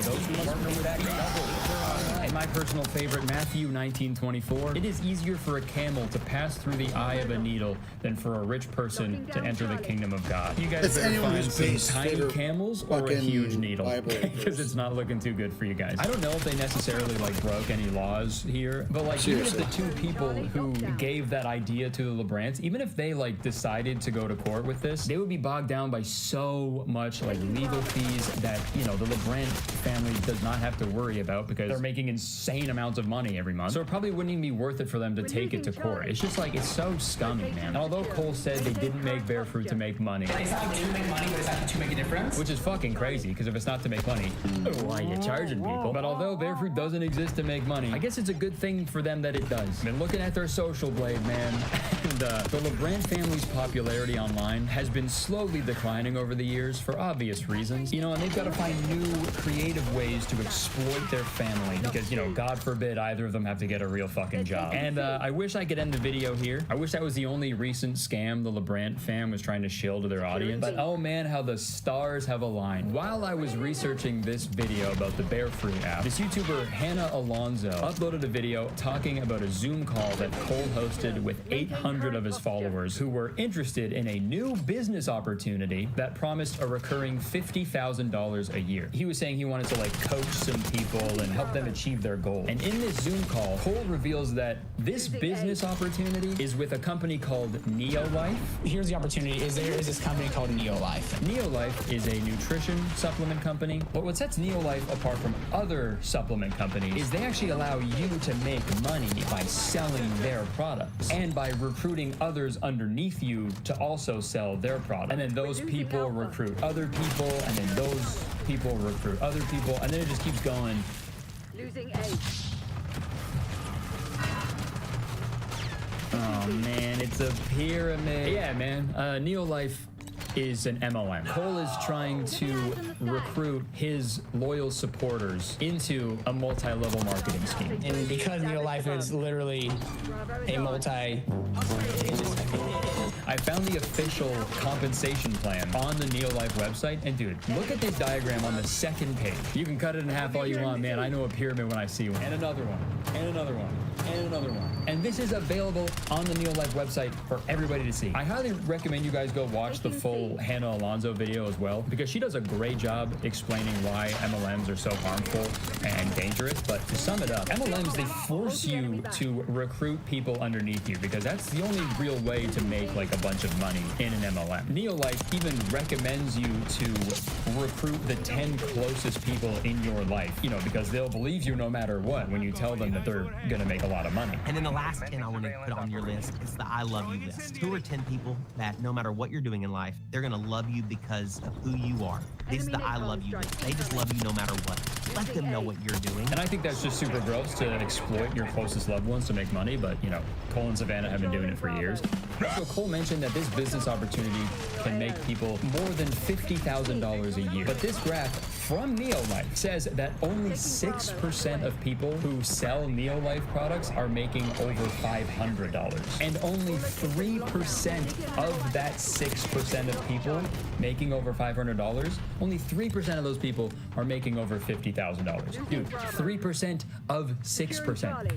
You know how small that is? Like, how many people is that? What, like fucking 4 of them? 4 people? I don't even know. So Cole is vastly over-promising with that statement. And it's just fucking gross, man, because MLMs, they always promote the business model as like a way for people to, you know, escape their 9-to-5 jobs that they hate. You know, you can become financially free and stuff. And they just like exploit on desperate people who hate their jobs. But like, dude, more often than not, people don't make any money with MLMs. A lot of the time, people lose money because you usually have to buy some fucking starter package and then also a bunch of product that you never end up selling. But the grossest, yuckiest thing about this whole MLM situation is that Cole advertised it as a way to like coach people, you know, help them achieve their financial goals. I'm gonna be your mentor, right? Mentor, I hardly know her, right? But that's not what it is at all. Cole's Zoom call, that was just one big recruitment ploy for himself. It was completely selfish. This was simply Cole trying to recruit people under him in the pyramid so he can make a cut of the sales that his fans make. He doesn't give a fuck about his fans' financial goals, dude. The only thing he cares about is grabbing his fans by the ankles, flipping them upside down, and shaking them until every penny falls out of their pockets. Okay? I think it's fucking disgusting. And the LeBrant fam's shenanigans have only strengthened my hatred and disdain for family channels on YouTube. They're gross, exploitative, creepy, and straight up evil. I'm gonna say it, they're evil as fuck, okay? I'm about to say it. And just because someone says they're a Christian, that doesn't automatically mean they're a good person. You can go on and on about praying, but the second you start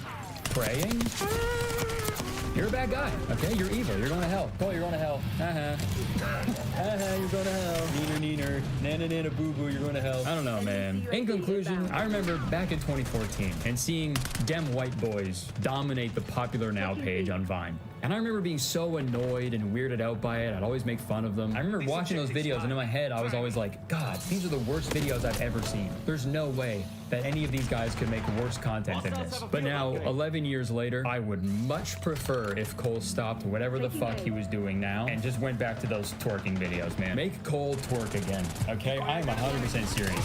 Because, dude, he used to drop it pretty low. I'll be honest, he used to drop it pretty low. But with all these fucking weird, scummy business ventures, he's reached a new low. All right, that's all I have to say. Thank you for listening to me complain. Over the years, I've wanted to talk about the LeBrant family, but I just never got around to it. So this felt really nice. This felt cathartic and therapeutic. Press the like button if you enjoyed it, because believe it or not, 1 like equals 1 prayer for this video, and I really need you guys to pray on this video. Leave a comment, let me know what you think about all this. Let me know what you think about family channels. And yeah, press the subscribe button, man. As soon as you do, you become a valued citizen of Kurdistan, okay? If you didn't know, Kurdistan is the best place to live in the world, and I'm the mayor, so you have to be nice to me. It's the law. All right, that's it. I would stick around, but unfortunately, I have to go learn how to use a potty. See ya. Go watch this video if you want to watch more video. Go, please. Charlie. Zone B secure.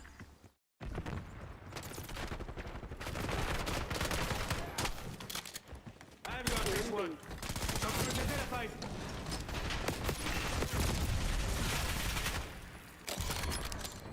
Enemy destroyed your trophy system.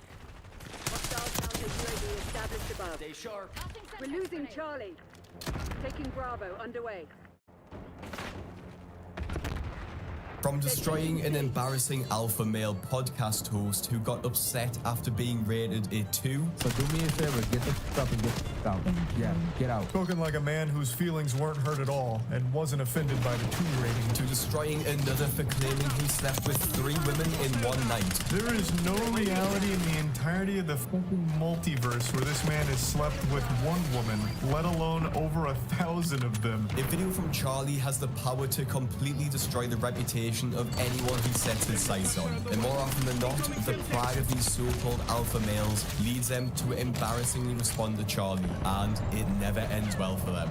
Starting with Alpha Dom, the man Charlie called the creepiest dating coach ever after he explained he never takes no for an answer and clapped back when Charlie called him out. You do not have to accept her rejection. Alpha Dom is probably the least assuming dating coach ever, with his website stating that it's time to level up and he can help navigate the fog when it comes to women. However, as we will see, it seems like he himself is yet to get out of that fog. His TikTok has unsurprisingly been banned multiple times, and currently he sits on just over 2,000 followers on his newest account, but he seems to have made big enough waves to get the attention of Charlie, who may have actually caused his original account to get banned. Alpha Dom talks a big game, which is not surprising from these dating coaches, but there was something even more sinister about Dom. His unkempt beard, pure fashion sense, and creepy vibe made viewers uncomfortable when watching, and this was multiplied when he recounted the story of when he refused to accept a woman's rejection. She started going back and forth with me, and I started building attraction in that because now I had sidestepped her rejection. Granted, keep in mind, I didn't force it. I didn't say, no, you're no. I just played into her a little fucking game. I knew she was playing with me a little bit, or just kind of disengaging, and I gave her a little bit of fun. You want to know what I did with her later?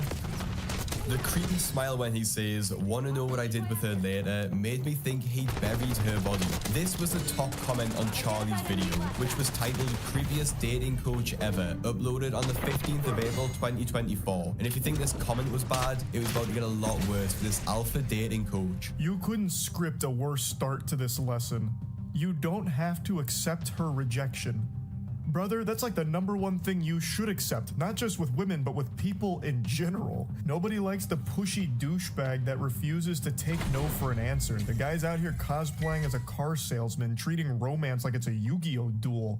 No, I will not allow this to happen because I have this trap card. The conversation will continue whether you like it or not. Charlie also explained how ridiculous this is, laughing at this dating coach's pathetic attempt to come off as an alpha male to his 2,000 followers. You don't have to accept her rejection. Now, here's an example. I was talking to a girl, and she said, I'm not really interested. And I, instead of just going, okay, and then just turning away, I did this. Why would you not be interested in me? I'm the best. It's genius! The chosen one, Lisan Al-Gaib. How could we have not thought of that technique? Whoa!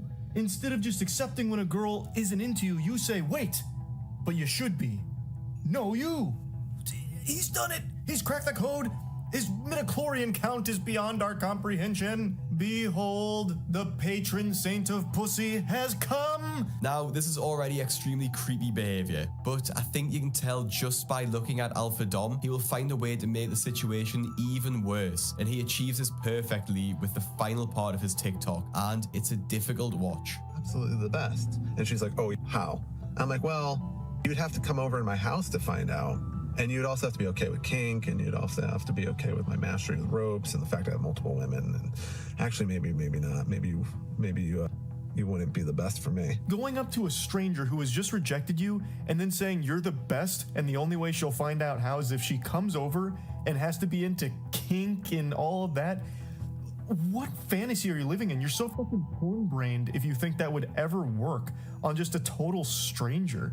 It makes you sound like a serial killer, like she'd go over and it'd be a scene out of Dexter's early seasons, fucking plastic put up everywhere as you're about to dismember her. It wasn't just Charlie laughing at Alpha Dom either, with his comment section completely destroying his advice and his persona. This guy definitely invites himself to parties, talks about how he's gonna get all the girls there, and then stays on his phone the entire time. Guy had one argument with his mother and never recovered. And it seems like this argument with his mother wouldn't be the last one he had, as he actually responded to Charlie's video, which only furthered the embarrassment he was suffering. This creator made a video about me. He has 14.9 million followers. This is a big fish, so I'm not even going to return fire and mock him like he mocked me.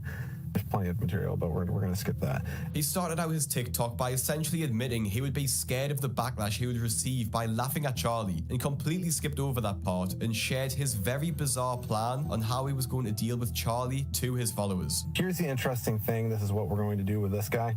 But if you're watching this, if you sign my NDA that I have my $3,000 a month client sign, I will show you what I show them, which is just the massive abundance. Because you said I didn't get women and I don't get models and stuff like that. And I'm going to just show you. I'm just going to open my entire world to you. And after your brain's done melting, what you have to do after is compose yourself and then make a video about the fact, like apology, and saying, I'm sorry, I was incredibly wrong and I didn't know what I was talking about. Alpha Dom is absolutely fucking amazing at getting women, and I have seen it firsthand now.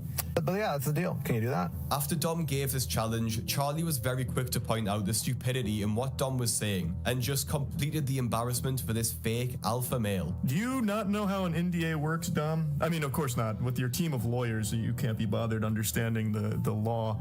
An NDA would prevent me from talking about what I experienced. If you had me sign an NDA and showed me your harems, I wouldn't be able to talk about them or I'd be sued. I'd be breaking the NDA, you fucking degenerate. Of course, this is all a bunch of gobbledygook. This man, he's just throwing out terms I don't think he understands at all. Why the fuck would you want me to sign an NDA for that? Wouldn't you want to be flexing that? Because you do everywhere else. Why would you want to flex it in person? Why would I need to sign into secrecy for your fucking cult?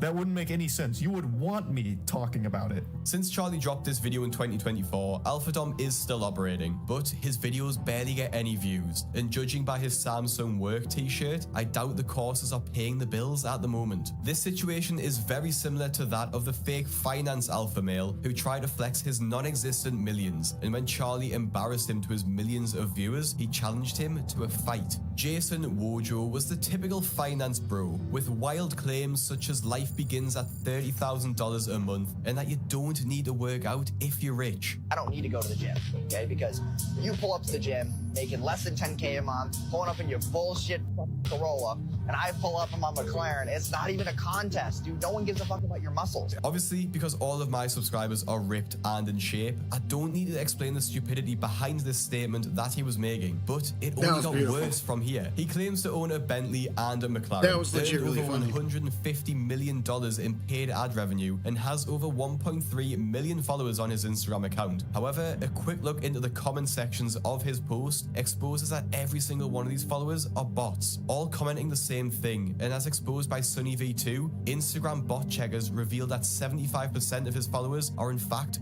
fake profiles. Despite this fake lifestyle being on show for everyone to see, Jason kept up the act and kept getting more and more inflammatory, clearly for views online. Let's take you, for example, and me, and we both pull up and we go to your girl. Odds are I'm gonna take that bitch. If you compared me to you, you're not gonna win that battle. So the comments showed how people were feeling about Jason, which included, my girl literally has more muscles than him, and this is what insecurity sounds like masked as arrogance. Jason was successful in causing a stir online, but it wouldn't end up being positive attention, as Charlie would take aim at Jason and destroy this rich alpha illusion he'd created for himself. I'm sure you've all heard the Ladies and gentlemen, we have some very special guests here today. Here, I'll play the trailer first and foremost for No Other Land. This was the Berlin Air trailer, and then we'll... expression, fake it till you make it. But today I want to take a look at what happens when all you do is fake it without ever making it. You end up like this loser we're about to take a look at today.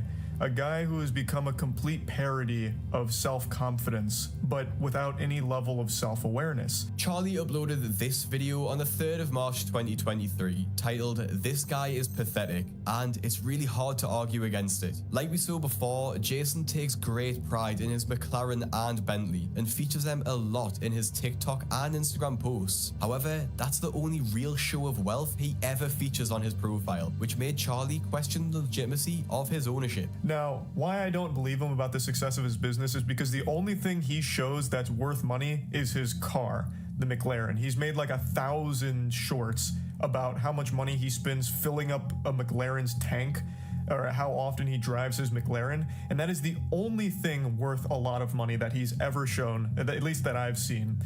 So that leads me to believe that it is 100% rented, or he really dumped all of his money into that one vehicle in order to portray himself as a successful businessman. And this was proven when Jason decided to do a house tour, showing off his home, which he later revealed was rented, and it was a very surprising place for a multi-millionaire to be living in. He had what seemed to be an average to small size kitchen, with his desk set up directly opposite, with a setup that looks to be a studio apartment just filled with whiteboards. The contents of his fridge were just as surprising too, as it was filled with Gatorade and water with no food in sight, and judging by his physique, that's not too surprising. Charlie picked up on this too, and stated that while it looks like a fine place to live, it's not exactly what you'd expect. He did a little house tour, and it's very humble living. It's a nice place, but it's not exactly like a super mega mansion you would expect someone with a 9-figure business to own. And he's not wearing a ton of ice or anything like that, and he's clearly a guy who loves to flex because he's always talking about his wealth and his success, yet the only thing you can ever see from that is that McLaren. Now this may be like a tinfoil hat conspiracy, but I truly just think he either rents it for these videos, or even more depressingly, drained all of his finances to make that big purchase with that belief that this car would be enough to convince people that he has a lot of money. This video in particular went on to gain over 6.4 million views, and although Charlie was pretty brutal, the comments on the video were even worse. Zero food in that fridge, literally nothing but beer and Gatorade. That's the definition of poor AF. I guarantee you he's renting that place too. Bro's making 9 figures in Zimbabwe currency. As it turns out, Jason was one of those 6.4 million viewers, and given he talks a big game, he could not stand by quietly while Charlie ruined his reputation and decided to challenge Charlie head on. He was talking a bunch of crap about my video, so we're gonna respond. This is my reaction. Okay, we're not gonna get heated in this. I'm not really massively triggered. I just want to take advantage of the views, so we're gonna get right into this. Despite him saying he's going to keep calm and that he's not triggered, he immediately embarrasses himself as he yaps for 18 minutes about how he earns more money than Charlie, despite Charlie's ad revenue alone being 6 figures a month. He then gets to the part of this response which caused him to become a total laughingstock, and it disproves his point about not being triggered. The funny part is that I don't need to be in shape, and you know what? I'm gonna make this statement in the video. We should do a boxing match with him because he does not. I'll box this guy. I'll do something with him because I guarantee you he can't outrun me in a mile. Okay, I can still, to this very day, with the amount of times that I don't work out, I can still run a 6-minute mile. Despite this boxing challenge by Jason, Charlie wouldn't need to step into the ring to deliver the finishing blow to this fake alpha's career, as the next video he uploaded would be Charlie's most popular in a long time, and Jason would have wished he never responded. Titled simply, "He Wants to Fight Me," uploaded literally the day after the original upload, this video has gone on to gain 11.5 million views, and Charlie showed why fighting him would be a loss either way for Jason. Now, let's walk through this hypothetical. Let's say I took up the malnourished Martian on his fight offer, and he beats my ass. He brutalizes me somehow. He takes his McLaren out, and he's like, "Get a load of this, tough guy," and he starts wailing on me. What does that change about everything I've said about him? It's all still the truth. All the jokes are still applicable. It's just never fully computed with me because it always comes across as even whinier and more pathetic, at least in my eyes. And I'm sure the reason he's doing it is just for the sake of soaking up as much attention as possible. He makes it very clear in the beginning of the video that he's doing all of this for views, so I have no doubt that's the play. But what if I was to accept his offer? I feel like that would be his legitimate worst nightmare because I am 100% sure he's never thrown a punch in his life, not even in his dreams, because his bones would shatter. Outside of the threats of violence, Charlie also titled Jason's entire gimmick about earning 10k a month to be happy, showing that despite Charlie's massive earnings, he's remained humble in the face of a man who tried to compare net worths, despite knowing he could easily flex his earnings on him. And it's also not hypocritical either, if I was to make that point. You don't need to be making 10k a month to be happy. You just simply don't. Your whole personality is money. I lived the majority of my life without even imagining $10,000 a month, and I was happy then too. Just as happy then as I am now.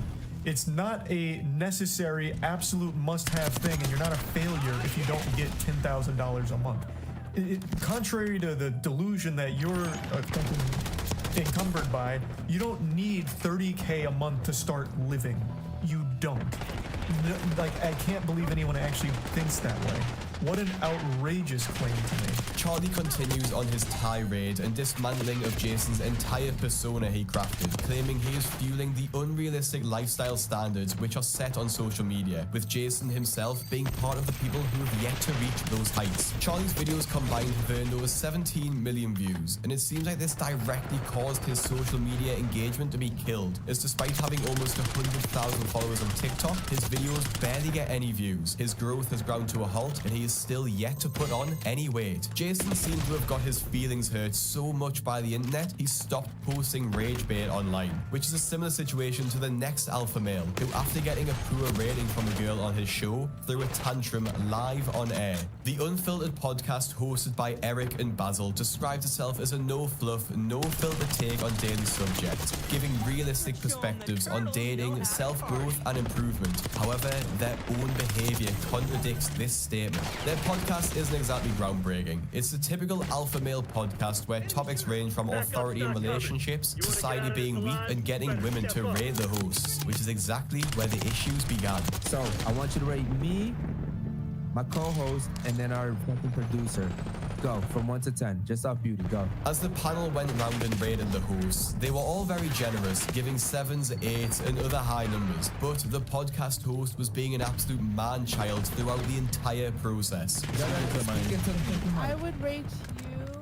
First you're rating me, and then him, and then him. Go. And even got upset after one of them took too long to answer his question. I would rate you Oh god, the cringe. The power cringe. Okay. Oh god. Why did you all ask that, dude? Just like, asking The it. next girl to answer is Asking the one that who really question ruffled in the Eric's first feathers, place. though, as she gave him a real rating. All right, what about you over there? Go. Not the people's kind. I would give him a 9. Okay, what is she over there? Not the red flag of the blood All right, that so unites again, all humans, you sound like a but the stupid red ass flag dude. of I'm trying to figure out this guy why is- you rated this me guy's a 2 cringe. because we're not going off our interactions. We're going off beauty. I don't right? like light-skinned niggas. I don't give a fuck. He's light skinned just like me, and you just gave him a 9. You gave me a 2. You only gave me a 2 because of the whole interaction that we've been having, right? So do me a favor, get the fuck up and get the fuck out. Whoa, bro. Oh, I hate the fact that American education, in the United States of America, has failed millions of people. It has been effective in destroying all critical thinking, all self-reflection, just to the point of hilarity and irony, like insecurity displayed in that situation just then. It's just like, it's just, isn't it exhausting? I'm sorry. It's exhausting to keep pointing out the fact that how stupid people are. Because you know why? Because being stupid's easy. Eric completely threw a temper tantrum and struggled to fathom why a girl wouldn't find him attractive, completely embarrassing himself in front of his own hundreds of viewers. His own fans were commenting along at the same time as this, with one fan commenting after kicking the girl out saying, "Damn, because she gave you a 2, come on man, I thought you wanted the show to last." This comment seemed to foreshadow upcoming events slightly, as in May of 2023, Penguin Zero uploaded a video titled Most Insecure Podcast, and if you thought some of these negative comments were bad, it was about to get a lot worse for the Unfiltered team, as this video gained over 8 million views and sparked the beginning of the end. He starts the video with a great point, and probably something that you've been thinking throughout this entire segment. There are more podcasts on YouTube than there are stars in the night sky. Everyone has been convinced that they're a unique, special little butterfly and that their insight is invaluable. And now that there's so much easy access to recording equipment, everyone gets this insidious little idea planted deep in their noodle that it's time to start a podcast. And my God, I tell you, it's a plague. It's a disease, a virus that's infecting the mind of the most insecure and insufferable people of all time. And it gets even better, as after Eric crashed out after getting rated a 2, Charlie lays into him, calling out his insecurity and frankly embarrassing behavior. Spoken like a man whose feelings weren't hurt at all and wasn't offended by the 2 rating. So he tries to justify it with, you only rated me a 2 because we had a disagreement earlier, which I guess they did, but even still, this is an extreme overreaction to getting rated a 2. The insecurity is palpable. You can fucking taste the salt here. You can actually hear that lump in his throat start to form from all the emotion building up inside of him. Get out of here, stupid bitch. Hey, make sure she grabs the right phone and not someone else's phone, because she's so dumb she probably won't know which one's her phone. Dumb idiot. She's real stupid. You're stupid. I'm a 2. No, you're a 2. After calling Eric out for his temper tantrum, he then began to question the other women on the show. You'd think that after watching him shout and abuse that girl who he made leave, the others would probably follow suit. And Charlie was just as surprised as probably you were about that. Podcast has now turned into like a hostage situation here. All the women seem on edge, and I actually just can't believe they didn't leave after that. But again, I don't understand why women keep signing up for this shit. Like, no one seems to be having any fun there. The hosts especially don't seem to be having any fun. This guy's co-host seems miserable, but he does liven up a little bit when he gets to rate the other women and gives them like 3s, 4s, and 5s and all that. But it's just so awkward and weird. After Charlie dropped this, the comments on the video couldn't agree more with him and summed the entire podcast up perfectly. Those poor girls being guilt-ridden enough to rate that sewer rat an 8 was hilarious. I won't get offended, then turns around and reverts to a 4-year-old. He's the kind of guy to say women are too emotional and then react like that when he asked for an opinion. And like any good alpha male, Eric and Basil weren't just going to sit back and take this criticism and released a video responding to Charlie, in which they were addressing the hit pieces as they called it. Honestly, they didn't really say anything of worth in the video and just tried and failed to explain why they acted that way. The most noteworthy thing, however, is the fact that this video is the most viewed on their channel, and it wasn't fans of the show watching, as the podcast was completely destroyed by commenters. I would say this video was a 2. Shout out to the queen who rated you a 2 out of 10. She's the realest. The comment which really stood out was, don't worry guys, this rat piss podcast won't last very long. And this turned out to be completely correct, as after gaining just over 8,500 subscribers, 7 months later they had officially shut down the show, with comments on even their last upload still roasting them. Although these comments are pretty bad, the next fake alpha would suffer an even more brutal comment section, as his story about sleeping with 3 girls in one night made Charlie's fans cringe in disbelief. This dude is a definition of trust me bro. And this dude would be Walder, who hosts the Fresh and Fit podcast alongside Myron Gaines, where they are called Fresh and Fit respectively. Fresh and Fit is another podcast similar to Unfiltered, but the viewer base for Fresh and Fit is much larger, with over 1.5 million subscribers on their YouTube channel, which has actually been demonetized for some of the outrageous claims and stories on there. One of these outrageous stories was told by Walder, who's been under fire anyway for riding the coattails of Myron's success and lying about his life. But the following story he told was so unbelievable, people couldn't hold their tongues anymore. Alright guys, so you heard my L's, marrying a single mom, getting left out in the cold, basically in the car, never came downstairs. But today we're gonna talk about my W in terms of having 3 women in one day. Walter goes on to explain that he met an NBA player whose name he can't say at a Miami pool party who liked the look of Walter and wanted to party with him. After following each other on Instagram, they noticed they'd been with the same girl and bonded over that. One thing led to another, and Walter ended up at a different party the next day with this NBA player, where the following very real events occurred. I'm at his magic party, right? There's like 40 girls and like 5 guys. In my head, I'm like, yo, real talk, this is crazy. Like, I've never been at a party where there's been this much girls compared to guys. So I'm like, yo, how's this gonna work? He says to me, yo, come through, bro. So he's like, yo, pick 3 that you want, and I got you. I was like, 3 that I want? Is it like a buffet?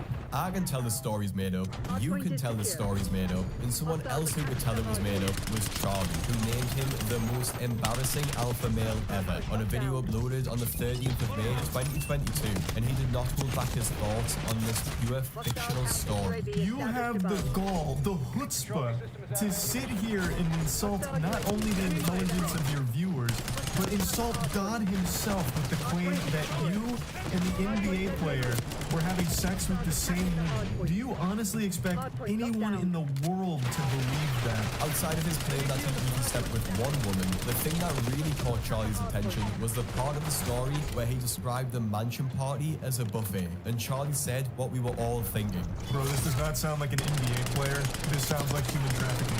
Pick any 3 girls and I got you. That should be like setting off alarm bells in your head, I would think.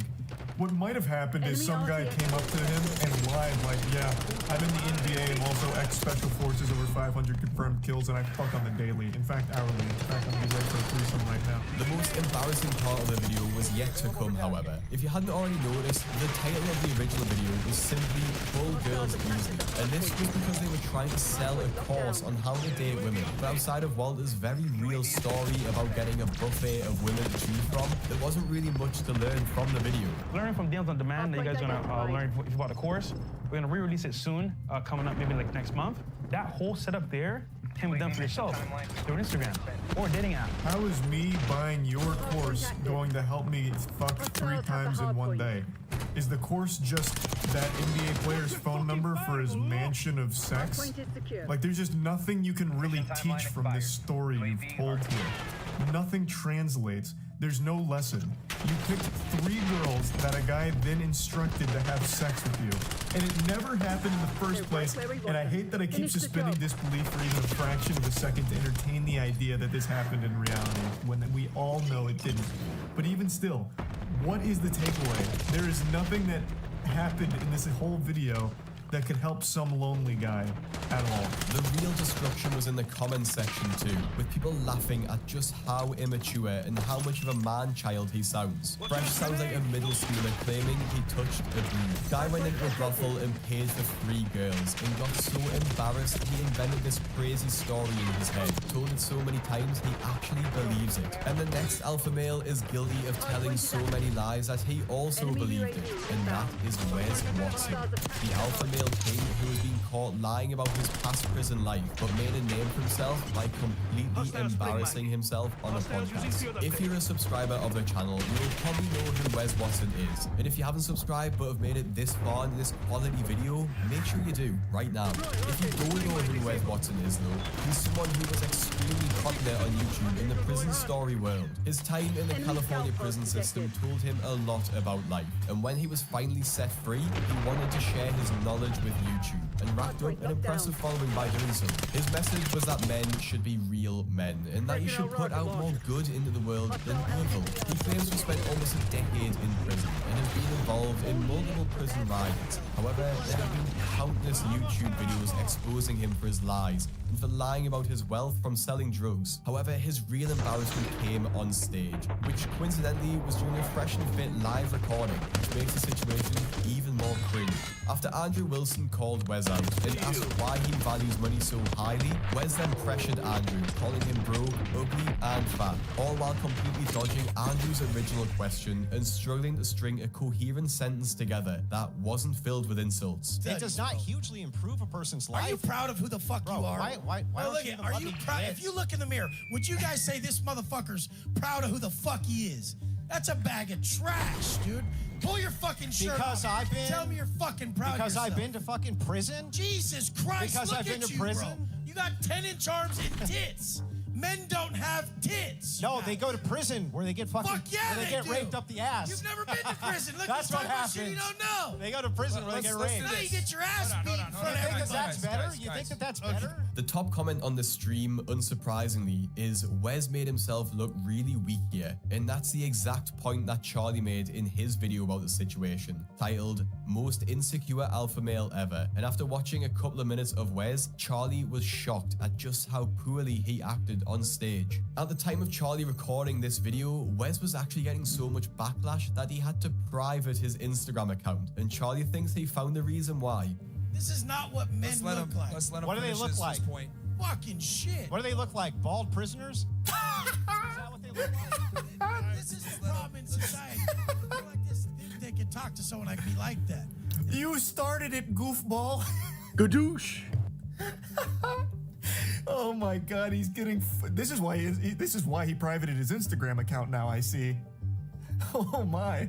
He's getting destroyed. After getting embarrassed on stage and in front of 2.7 million of Charlie's viewers on his video, Wes continued to have a Wes Watson was once a legend of the prison YouTube space, uploading authentic stories on how he survived the California prison system and giving the gory details of what goes on inside. However, the fame seems to have gotten to his head after he scammed his audience of thousands while bragging about it, was totally embarrassed by Penguin Zero, and most recently beat a man so much that he may end up back to where he started. Born in 1983 in San Diego, California, Wes grew up in what seems like a typical stoner lifestyle. He was skateboarding, surfing, and smoking weed, all at the age of just 12 years old. And by 14, he was the one selling the plant. I just like smoking weed. I started smoking weed at like 13 or 12.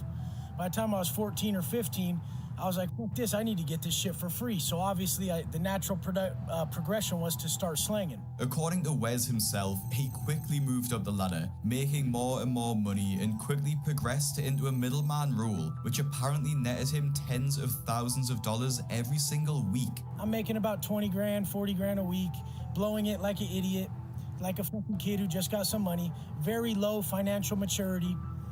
And I go get an Escalade, I put some rims on it. Now I think I'm really doing it because at that time, that's what all the rappers had and all the big dogs had. He did something. I don't know if he got surgery himself, or who, as we will come to see, is not the most reliable source. Nevertheless, he did seem like he was telling the truth on being a career criminal, as when he was in his 20s while living in a $1.6 million home and driving the best trucks, he was arrested for a deal gone wrong, which was very well documented. In 2009, a man by the name of Ruben Carvajal owed Wes and his friend money, so according to court documents, Wes attacked Ruben in his motel room, stealing drugs, money, and all of Ruben's belongings. Shortly after this incident, Wes was picked up by the police and thrown into county jail, where he would serve time for almost the next decade, and it wouldn't be a quiet ride. He was apparently caught in multiple riots and prison gang fights, which landed him in solitary confinement for months on end. Wes was heavily involved in prison politics and how you need to do things to survive in prison, but it was something he learned from, and it allowed him to go on a personal journey of growth and transforming himself, focusing on improving himself through mindfulness, reading, and fitness. And it was during this time he managed to get his hands on a phone and create an Instagram account in 2014, where he decided from then that he wanted to become an influencer and gave his very vain reason. And you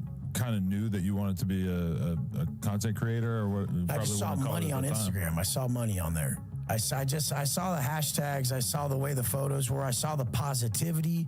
I loved being positive. Like, I was negative my whole life. So if I could I want attention. Like, people like me and you, like, we do what we do because we like attention. We'll be stars and we'll win because we want attention. So he continued posting all the way up until 2017, when he was finally released from prison and had gained around 10,000 followers on his account, launching his business Watson Fit on the back of these followers. His real fame came from his YouTube channel though, which at the time was under the name of GP Penitentiary Life, and this is a decision which skyrocketed his career. His first video was uploaded in July of 2019, titled "The Time I Almost Lost My Life in Prison," and it currently stands on 760,000 views. The comments were extremely surprising on this video too, with many viewing Wes as a window into what really goes on in the California prison system. This is easily one of the best channels on YouTube. Keep it up, real stories. This positivity wouldn't stick around forever, as we'll come to see, but in 2019, Wes really was one of the biggest channels of the time in the self-help world. His series on prison life gained tens of millions of views on these videos alone, with people shocked at the stories he was coming out with. And the shit out here when a simple ass straight up princess tells me that he's having trouble sleeping. Motherfucker, man. Your bed is so comfortable. Your life is so good. You let that shit run a train on your soft ass. It seems like most of Wes's money has been earned through his fitness brand and his self-help life coaching, which evolved over time alongside his appearance and voice. These started to realize his persona as a rugged ex-con was more valuable than just simply telling stories of what happened in prison, and he hopped on the alpha male wave of the time and ran with it. His videos focused less about his time in prison and started to tell men how to be men, clearly targeting those insecure enough to listen. He boasted on his webpage that his business earns $10 million annually, vlogging inside his Lamborghini and Miami penthouse, all of which he claimed to own. His personality became more of a caricature of himself too. In his old videos, he would remain calm and talk about what seemed like genuine stories, but in more recently uploaded videos, that would be the complete opposite, even getting angry at a man using a leaf blower while he recorded one of his videos. It's a good invention for you, motherfuckers. Charlie, lockdown. Losing C. Taking A. We lost B. Zone Alpha captured.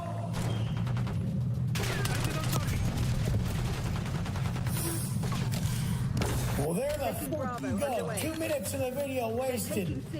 Because these motherfuckers just don't get that it's so fucking annoying to sit there and... There's no possible way that needed to be done at that level. This is fucking Miami.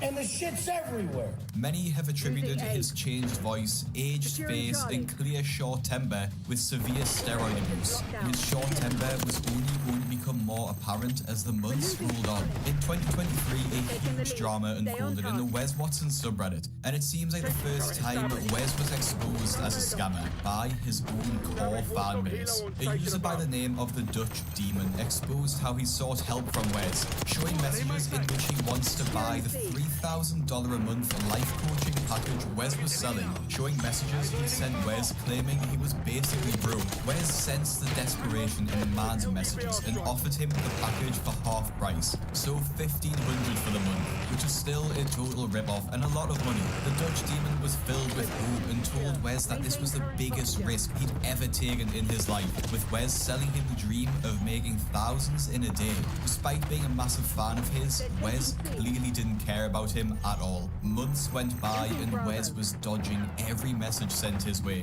putting off call times and giving no other reason than things got moved around. After getting sick of Wes and disappointed by his service, he asked for his money back, which of course wouldn't happen easily. The Dutch Demon was $1,500 down and had nothing to show for it, and after he asked for a refund, he would be ignored yet again for months, leading to the bank issuing a chargeback because Wes and his team ignored them also. It's not clear why he ignored the bank and his refund request, but it certainly left a sour taste in his fans' mouths. I started watching his videos around a year after his channel started, and his advice really changed my life. Time passed and something just didn't seem right with his whole personality, and once he started with all the cars and flashing his wealth, I just felt like he lost touch with who he was at the start, and things were only going to get worse for Wes, as he was totally and utterly embarrassed on stage in front of paying alpha males. In the summer of 2024, Wes started appearing on the Fresh and Fit podcast, which is known for his controversial takes and inflammatory guests, which made Wes and his new persona the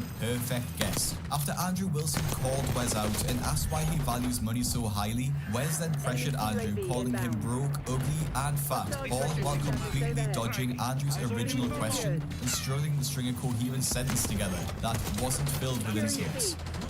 Are you proud of who the fuck you are? Are you proud? If you look in the mirror, would you guys say this motherfucker proud of who the fuck he is? That's a bag of trash, dude. Pull your fucking shirt Because off. I've been. Tell me you're fucking proud. Because of I've been to fucking prison. Jesus Christ! Because look I've been at to you, prison. Bro. You got 10-inch arms and tits.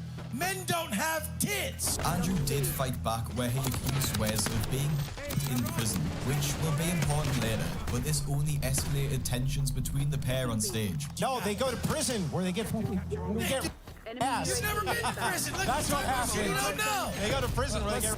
You get your ass beat in front of You think that's better? You think that's better? Do you have children?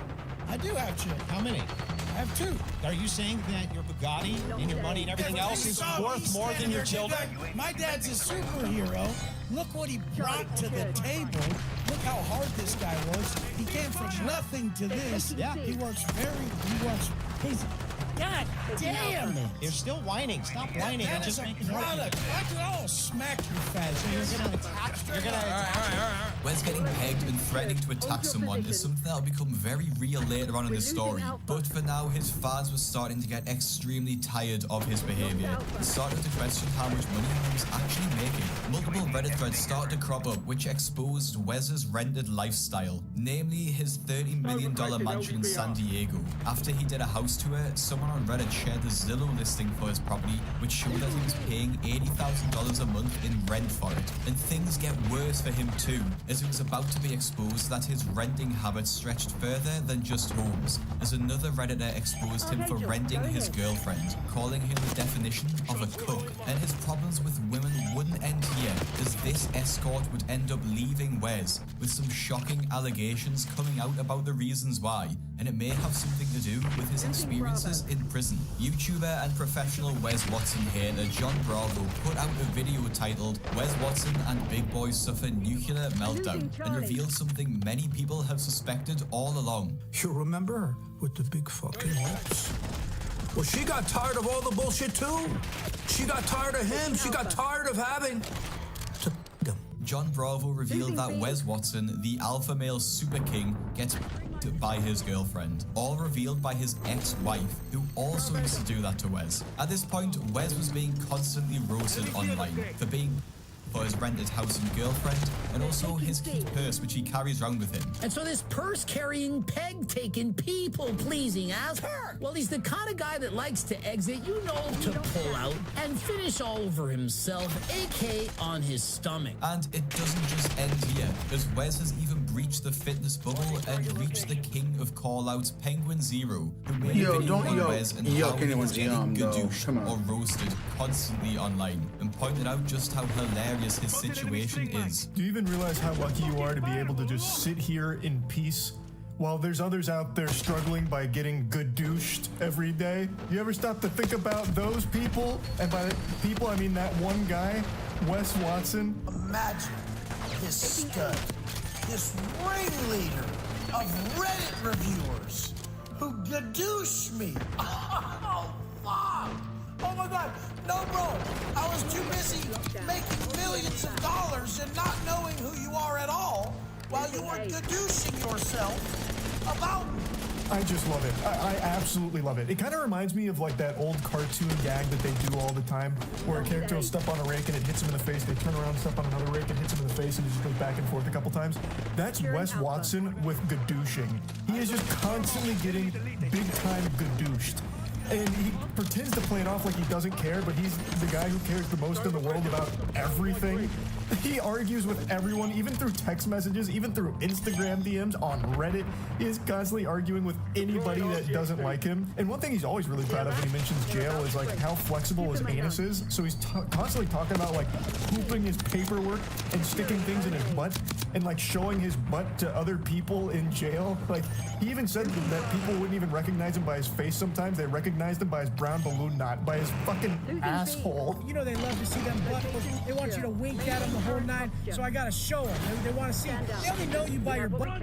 They see my face, and they're like, "Oh, who are you again?" And then I just bend over, I show them the. Oh, Wes Watson, how you doing, bro? What's up? Nice to meet you again. After all of these embarrassments online, it seems like Wes's once totally loyal fan base has turned on him completely. Not only has his YouTube channel views dropped to barely a few thousand each video, but people are actually starting to DM him to fight in person, which may have ended up with Wes going back to prison. On December 30th, 2024, Wes uploaded an Instagram post with the caption, "A hater came and tried to test me yesterday at the gym. I tried to talk him out of the fight, but it did not go as we planned." There was a strange lack of video evidence of this fight on Wes's Instagram though, and a comment on this post even said, "This sounded hella made up, not gonna lie," which in fairness it does. However, it seems as though the reason Wes left the footage out was because it shows him committing a very serious crime. It turns out that Wes had pre-arranged to fight this guy in a 1v1 inside Wes's gym, but when the guy showed up, Wes started smacking him with a belt, while his 3 friends all started to beat him too, with one even using a dumbbell as a weapon. The security footage obtained by John Bravo makes for seriously grim viewing. Now take a look. You see the monster lunge forward. I can't tell if he's going after Wes or if he's being pushed from this footage, but you can see the asshole with the dumbbell in his hand, with his arm around his back, and then Wes is pulling his ponytail. We have another one of the goons I've been throwing a wasting kick my time in the to his shaddies. face, and then holding him down with his other hand. And then the biggest pussy of them all, this fat pig, he throws a kick to make it look like he did something, the piece of shit. And then over here, you got Wes on top throwing over 45 punches right here alone, and this other asshole with the dumbbell still in his hand. And then somebody from the gym came over to try to pull Wes off of him, and then Wes pushed him away, and they kept on holding him down, poking in his eyes and pulling his hair. And right when you think it's over, having taken over 50 shots to the head and 7 soccer kicks by Wes alone, he wasn't finished yet.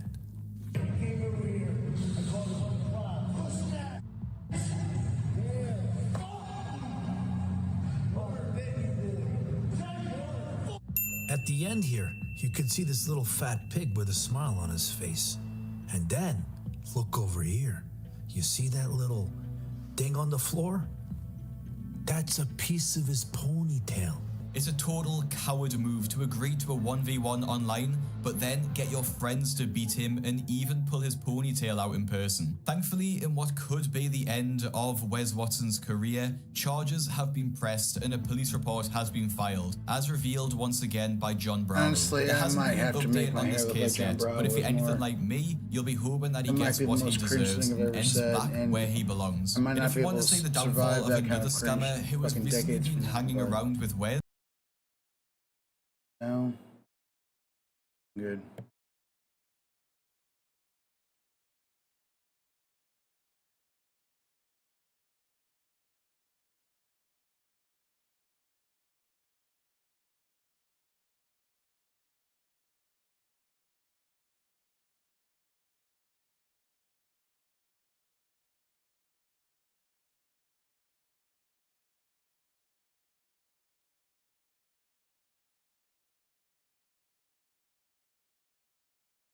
Originally, I thought it would be really funny for me to sit down and eat a bunch of shrimp really grossly, like Dennis Quaid does in The Substance, but I remembered that I am grossly allergic to shrimp. Yeah, no, it's awful. I'm telling you what, those little guys, they mess something with me internally that just does not agree, and I would be going through my own special kind of body horror.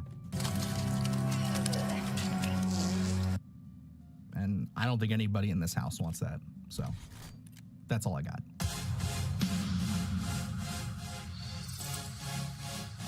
Good evening, campers, streamers, and babysitters. And yes, we are back with another recommendation list. This one I've been putting off for a little while, and admittedly, I had no intention of really doing a list like this for this film until I saw it. And then we had October and a couple of film festivals. It's just taken me a while to get back around to this one, but I knew after seeing it that I absolutely had to. I put a poll out there a couple weeks ago, and you guys absolutely said yes to doing some sort of a recommendation list revolving around The Substance. No joke, this film has easily become one of my favorites of the year. I was blown away by just what they were able to do with this movie, and I have adored the reception that people have given this thing. It's awesome to see body horror on this level, in this context, with a movie being this long, being so accepted by the masses, and I just absolutely love it. It's certainly... Can we just give it up for old girl? What?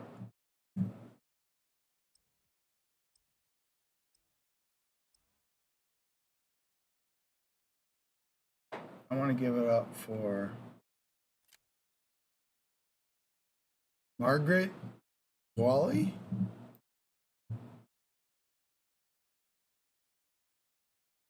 Margaret Wally. Yo. Not the hard point. My God. Assaulting through. Good for you. one of the Cinderella stories of 2024 when it comes to horror. And yeah, I mean, who knows? Maybe if you're new to this and this is the first body horror film you've seen, you might get some benefit out of watching this list because, yeah, there are a lot of really fantastic, some classic, some underrated body horror films that we're going to discuss today. And as always, if you're new to the channel, I do appreciate you stopping by. Thank you for clicking on this video. I hope you enjoy it. And if you could, please leave this video a like. It really helps with the algorithm these days. As well as if you think we've earned it, give us a subscribe. We are constantly putting out new horror content. We just crossed 15,000 subscribers. Everything is crazy right now. It's honestly so amazing, and I do appreciate everybody who watched my disgusting horror movies list from last week. It means the world to me that you guys loved and supported that video so much. I hope that this is another one that we can do that with. So with all that said and done, let's hop into this list and talk about some disturbing body horror. Getting this flesh fest started at number 5, we have, of course, the classic, always great, 1986's The Fly. A brilliant but eccentric scientist begins to transform into a giant man/fly hybrid after one of his experiments goes horribly wrong. I don't think we could do a body horror movies list, especially a disturbing body horror movies list, without talking about David Cronenberg's The Fly. Now, is this one that people who are hardcore into the genre are going to say is beyond disturbing? No, those people are just as traumatized as I am, and this one is, I guess you would call this horror comfort food for them. But no, this is a classic. I mean, and for good reason. You have a seriously an awesome remake here in line with my favorite horror film, The Thing, where they took a 1950s classic and they brought it into, at the time, a modern day setting. And they just absolutely knocked it out of the park here. I think everything from not just the body horror effects and the monster effects, but I love the way that they set the story up. There's really no wasted time in this movie. From frame 1, we already have the meeting of our two central characters, and it just kind of goes from there. As we get introduced to Seth Brendel and his experiments, and then, of course, we meet Veronica, played by Gina Davis, and we just kind of start to develop their relationship, but also see what Seth Brendel is actually doing with this kind of teleportation experiment that he has going on. And it's super well done. The relationship you buy into immediately. There's a little bit of a sworn lover situation with one of Veronica's, past lovers kind of getting into the mix a little bit here, and it all adds for some nice interpersonal drama. But what we're actually here to see and what the film really delivers, and I think what sticks out to most, is the body horror.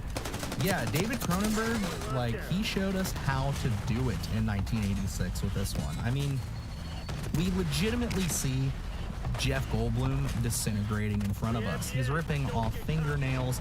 He's keeping a museum of body parts in his medicine chest. And I mean, it's some gross stuff. If you are not prepared, or if you're kind of a novice to the body horror subgenre, this is certainly going to be one that is going to twist and turn your stomach and maybe leave you a bit disturbed. Because, yeah, it's got some elements, especially once we kind of get to the final act and Seth Brendel makes his final transformation into the glorious practical effect that is The Fly.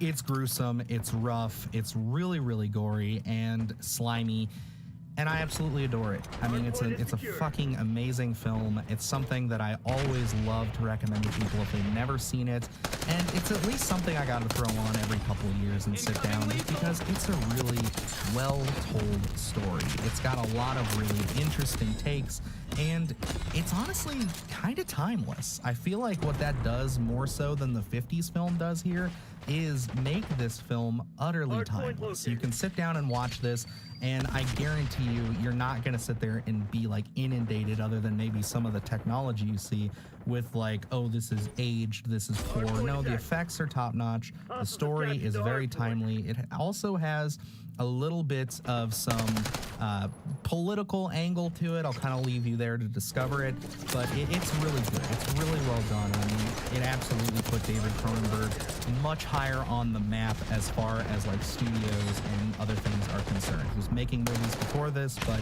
this one certainly is a big jewel in his crown of filmmaking.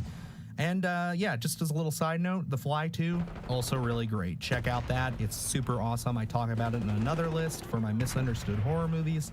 Fantastic sequel. Slithering our way into the number 4 spot, we have 1989's Society. An ordinary teenage boy discovers his family is a part of a gruesome orgy cult for the social elite. Society is a film that has been brought up many, many times, especially on last week's most disgusting horror movies list. People were asking me to cover this one, and I already knew I was going to, so it put a smile on my face to see that because, yeah, Society is certainly a body horror masterpiece. Just like The Fly, this one I don't think gets as much recognition, but those who know about it absolutely understand why this movie is held in such high regard. I mean, this is a movie that absolutely goes for it in the third act when it comes to the body horror. There is, as you heard, a cult-like orgy thing that's going on in the third act of this movie that is so wild, so insane. It's a practical effects marvel. And I love looking into this movie and watching a lot of essays on it and stuff because I think the director, Brian Usna, absolutely aced this material. Not only is it a really solid body horror film, but it also does have a lot of really great messaging when it comes to class, the social elite, and just how we perceive, you know, people with a lot of money versus people who don't have a lot of money in our society, of course. It's the title of the movie. But nonetheless, I think this movie is absolutely one you need to check out with. It's a bit of a satire as well. It's got a lot of dark comedy elements in there, so I don't think it's necessarily super heavy. But I mean, if you are a bit on the queasy side when it comes to seeing a lot of naked flesh interloping and intertangling with slimier naked flesh, this is certainly going to be a film that is going to stick in your brain. Other than that, we got a lot of really cool fun facts about the film that I thought were really neat. Something I did not know was the main actor here, Billy Warlock, is the son of Dick Warlock, the gentleman who portrayed Michael Myers in Halloween 2. So that's really a lot of fun there. And also, if you don't know, Brian Usna is responsible for producing and working with many of the filmmakers responsible for many of the great 80s horror classics that we know and love today, especially when it comes to the Lovecraft realm, which I will save for later. But yeah, this is certainly a film that I recommend to many people who love body horror and people who like dark comedy. Satire, you know, it all works for me here. I think that this is definitely a film that I find interesting and fun, and at the same time, again, not too dark. It definitely knows how to balance kind of the fun and interesting angle, more so than just trying to beat you over the head with something that's extremely and disturbing, that's going to like put you in a bad mood, I should say. But I do still hold this as a disturbing film because the stuff in the end of this movie, when you get to it, it can definitely fuck with people. This is definitely not one for the faint of heart.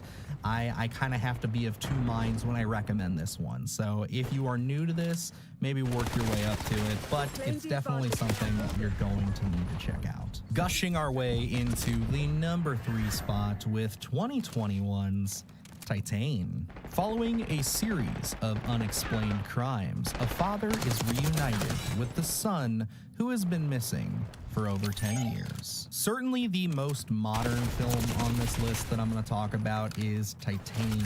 This is one that I saw a while after it came out. I don't think I saw it until early last year, somewhere around that end of 2022, early 2023 era. It was a film that was pretty well known for its subject matter, and I don't necessarily mean all of the body horror stuff. I mean, that's certainly a piece of it, but there is one specific element to this movie that's very famous for. And it is the fact that our main character kind of gets put in this situation after, I guess, getting impregnated by a car is the best way I can put it. I'm not kidding. That's what it is. It's a wild film. It's definitely out there. It is one that I cannot say will appeal to everybody. And this is why I put it on this list, because the substance seems to be hitting with many people nowadays. They seem to really enjoy it. I could easily see people who don't, but Titan is one that I think if you really liked the substance and you liked the messaging that that film was bringing forth, especially when it comes to, you know, the female sexuality, when it comes to the value of what it's like to be a woman in a high society or in something that's like fame and Hollywood and stuff. There's a little bit of that from the other side. There's a little bit more of that from just people who aren't in high society in Titan. And I really appreciate it. I think that it definitely makes this film something that you can go back and really dive into. I'd love to really see some more people kind of take their hat and run with it like a video essay, kind of diving into the messaging of this, because I think it's really speaking. There's so much in here that makes you wonder, is this real? Is this in their head? But it's a wild movie. And yes, like I said, this woman does get impregnated by a car, and that just wreaks absolute havoc on her body. Yeah, she is leaking motor oil. And by the time we wrap this film up and the journey that we go on, you go so far away from the body horror stuff at one point, and then it just comes back all in this horrific, shocking manner. It's something, man. It is certainly something that I will not soon forget, and it is something that I hope if you like the substance, you will give this a shot, because it's, again, not going to be for everybody. It's certainly going to leave you feeling very uncomfortable, but I think that's the point, and I certainly think that this is one that you need to be a bit more experienced when it comes down to sitting down and watching this, but it's certainly up there for me as some of the best modern body horror films that I've seen, just because it takes big swings, and I think those swings absolutely work. Crawling our way into the number 2 spot with 1985's Reanimator. After an odd new medical student arrives on campus, a dedicated local and his girlfriend become involved in bizarre experiments centering around the reanimation of dead tissue. I did say that Brian Usna would be coming back on this list, and yes, he serves as one of the producers of this all-time Stuart Gordon classic, Reanimator. And there's a few reasons why I put this film on this list. Yes, this is a film that, by many accounts, I'm sure won't completely consider this disturbing, because it does have a lot of dark comedy elements. But again, this is a movie that does have some imagery in here that's downright unsettling. We're dealing with reanimated severed heads that are trying to, you know, do a little bit of the old tongue action on Barbara Crampton. And yeah, that's just an image that's never really left my head, and let alone Barbara Crampton's father in this movie. The things that happened to him and where we put him, it just downright made me feel uncomfortable the first time I watched it, even though I fell madly in love with it. I love this movie. This is, of course, one of the greats from Stuart Gordon, and there's many, many reasons for that. I mean, the body horror in this is superb. Not only that, it is a kind of reimagining, retelling of the Reanimator story from H.P. Lovecraft, and it's really well done here. I mean, the cast is absolutely stellar with, as I mentioned, Barbara Crampton, Jeffrey Combs, Bruce Abbott, David Gale. I mean, all of these actors have just absolutely embodied their roles, and they take you on such a zany, wild, disgusting journey of pure experimentation and body horror goodness. The only other reason I would put this movie on this list is because, just like in The Substance, we are dealing with a green liquid that gets some freaky science shit done for our people. That is like the most surface level movie. The real reason I'm talking about it, though, is because it's an all-time classic when it comes to the body horror subgenre, and it deserves it because, again, the effects are top tier, And I think that it does some really interesting social commentary when it just comes down to, you know, what you'll do to kind of progress yourself when it comes to moving our species forward. What kind of science, what is the line that, you know, shouldn't be crossed? I think that that's very much in there. I know it's very coded in the comedy and in some of the gory, gruesome bits that we get in there, but I think there's definitely a lot of that in this film, and it's something that I love to go back and revisit all the time. This is one that's in constant rotation for me. It inspires a lot of the body horror stories that I tend to write myself, and I certainly think that if you have not exposed yourself to Reanimator, this is a must-see for sure. And finally, ripping its way into the #1 spot, we have 1993's Body Melt. Residents of peaceful Pebbles Court, Holmesville, are being used unknowingly as a test experiment for a new body drug that causes rapid body decomposition and painful death. Oh yeah, if that wasn't clear enough, there's a huge reason why this makes my #1 pick for body horror films when it comes to comparing them to The Substance. This movie is so in line with that idea of taking a drug or taking some sort of injection, a pill, anything, and the effects that it has on the human body are so horrific and awesome, and I freaking love this movie. This was one that was recommended to me by my buddy Alex King over at Beyond the Void.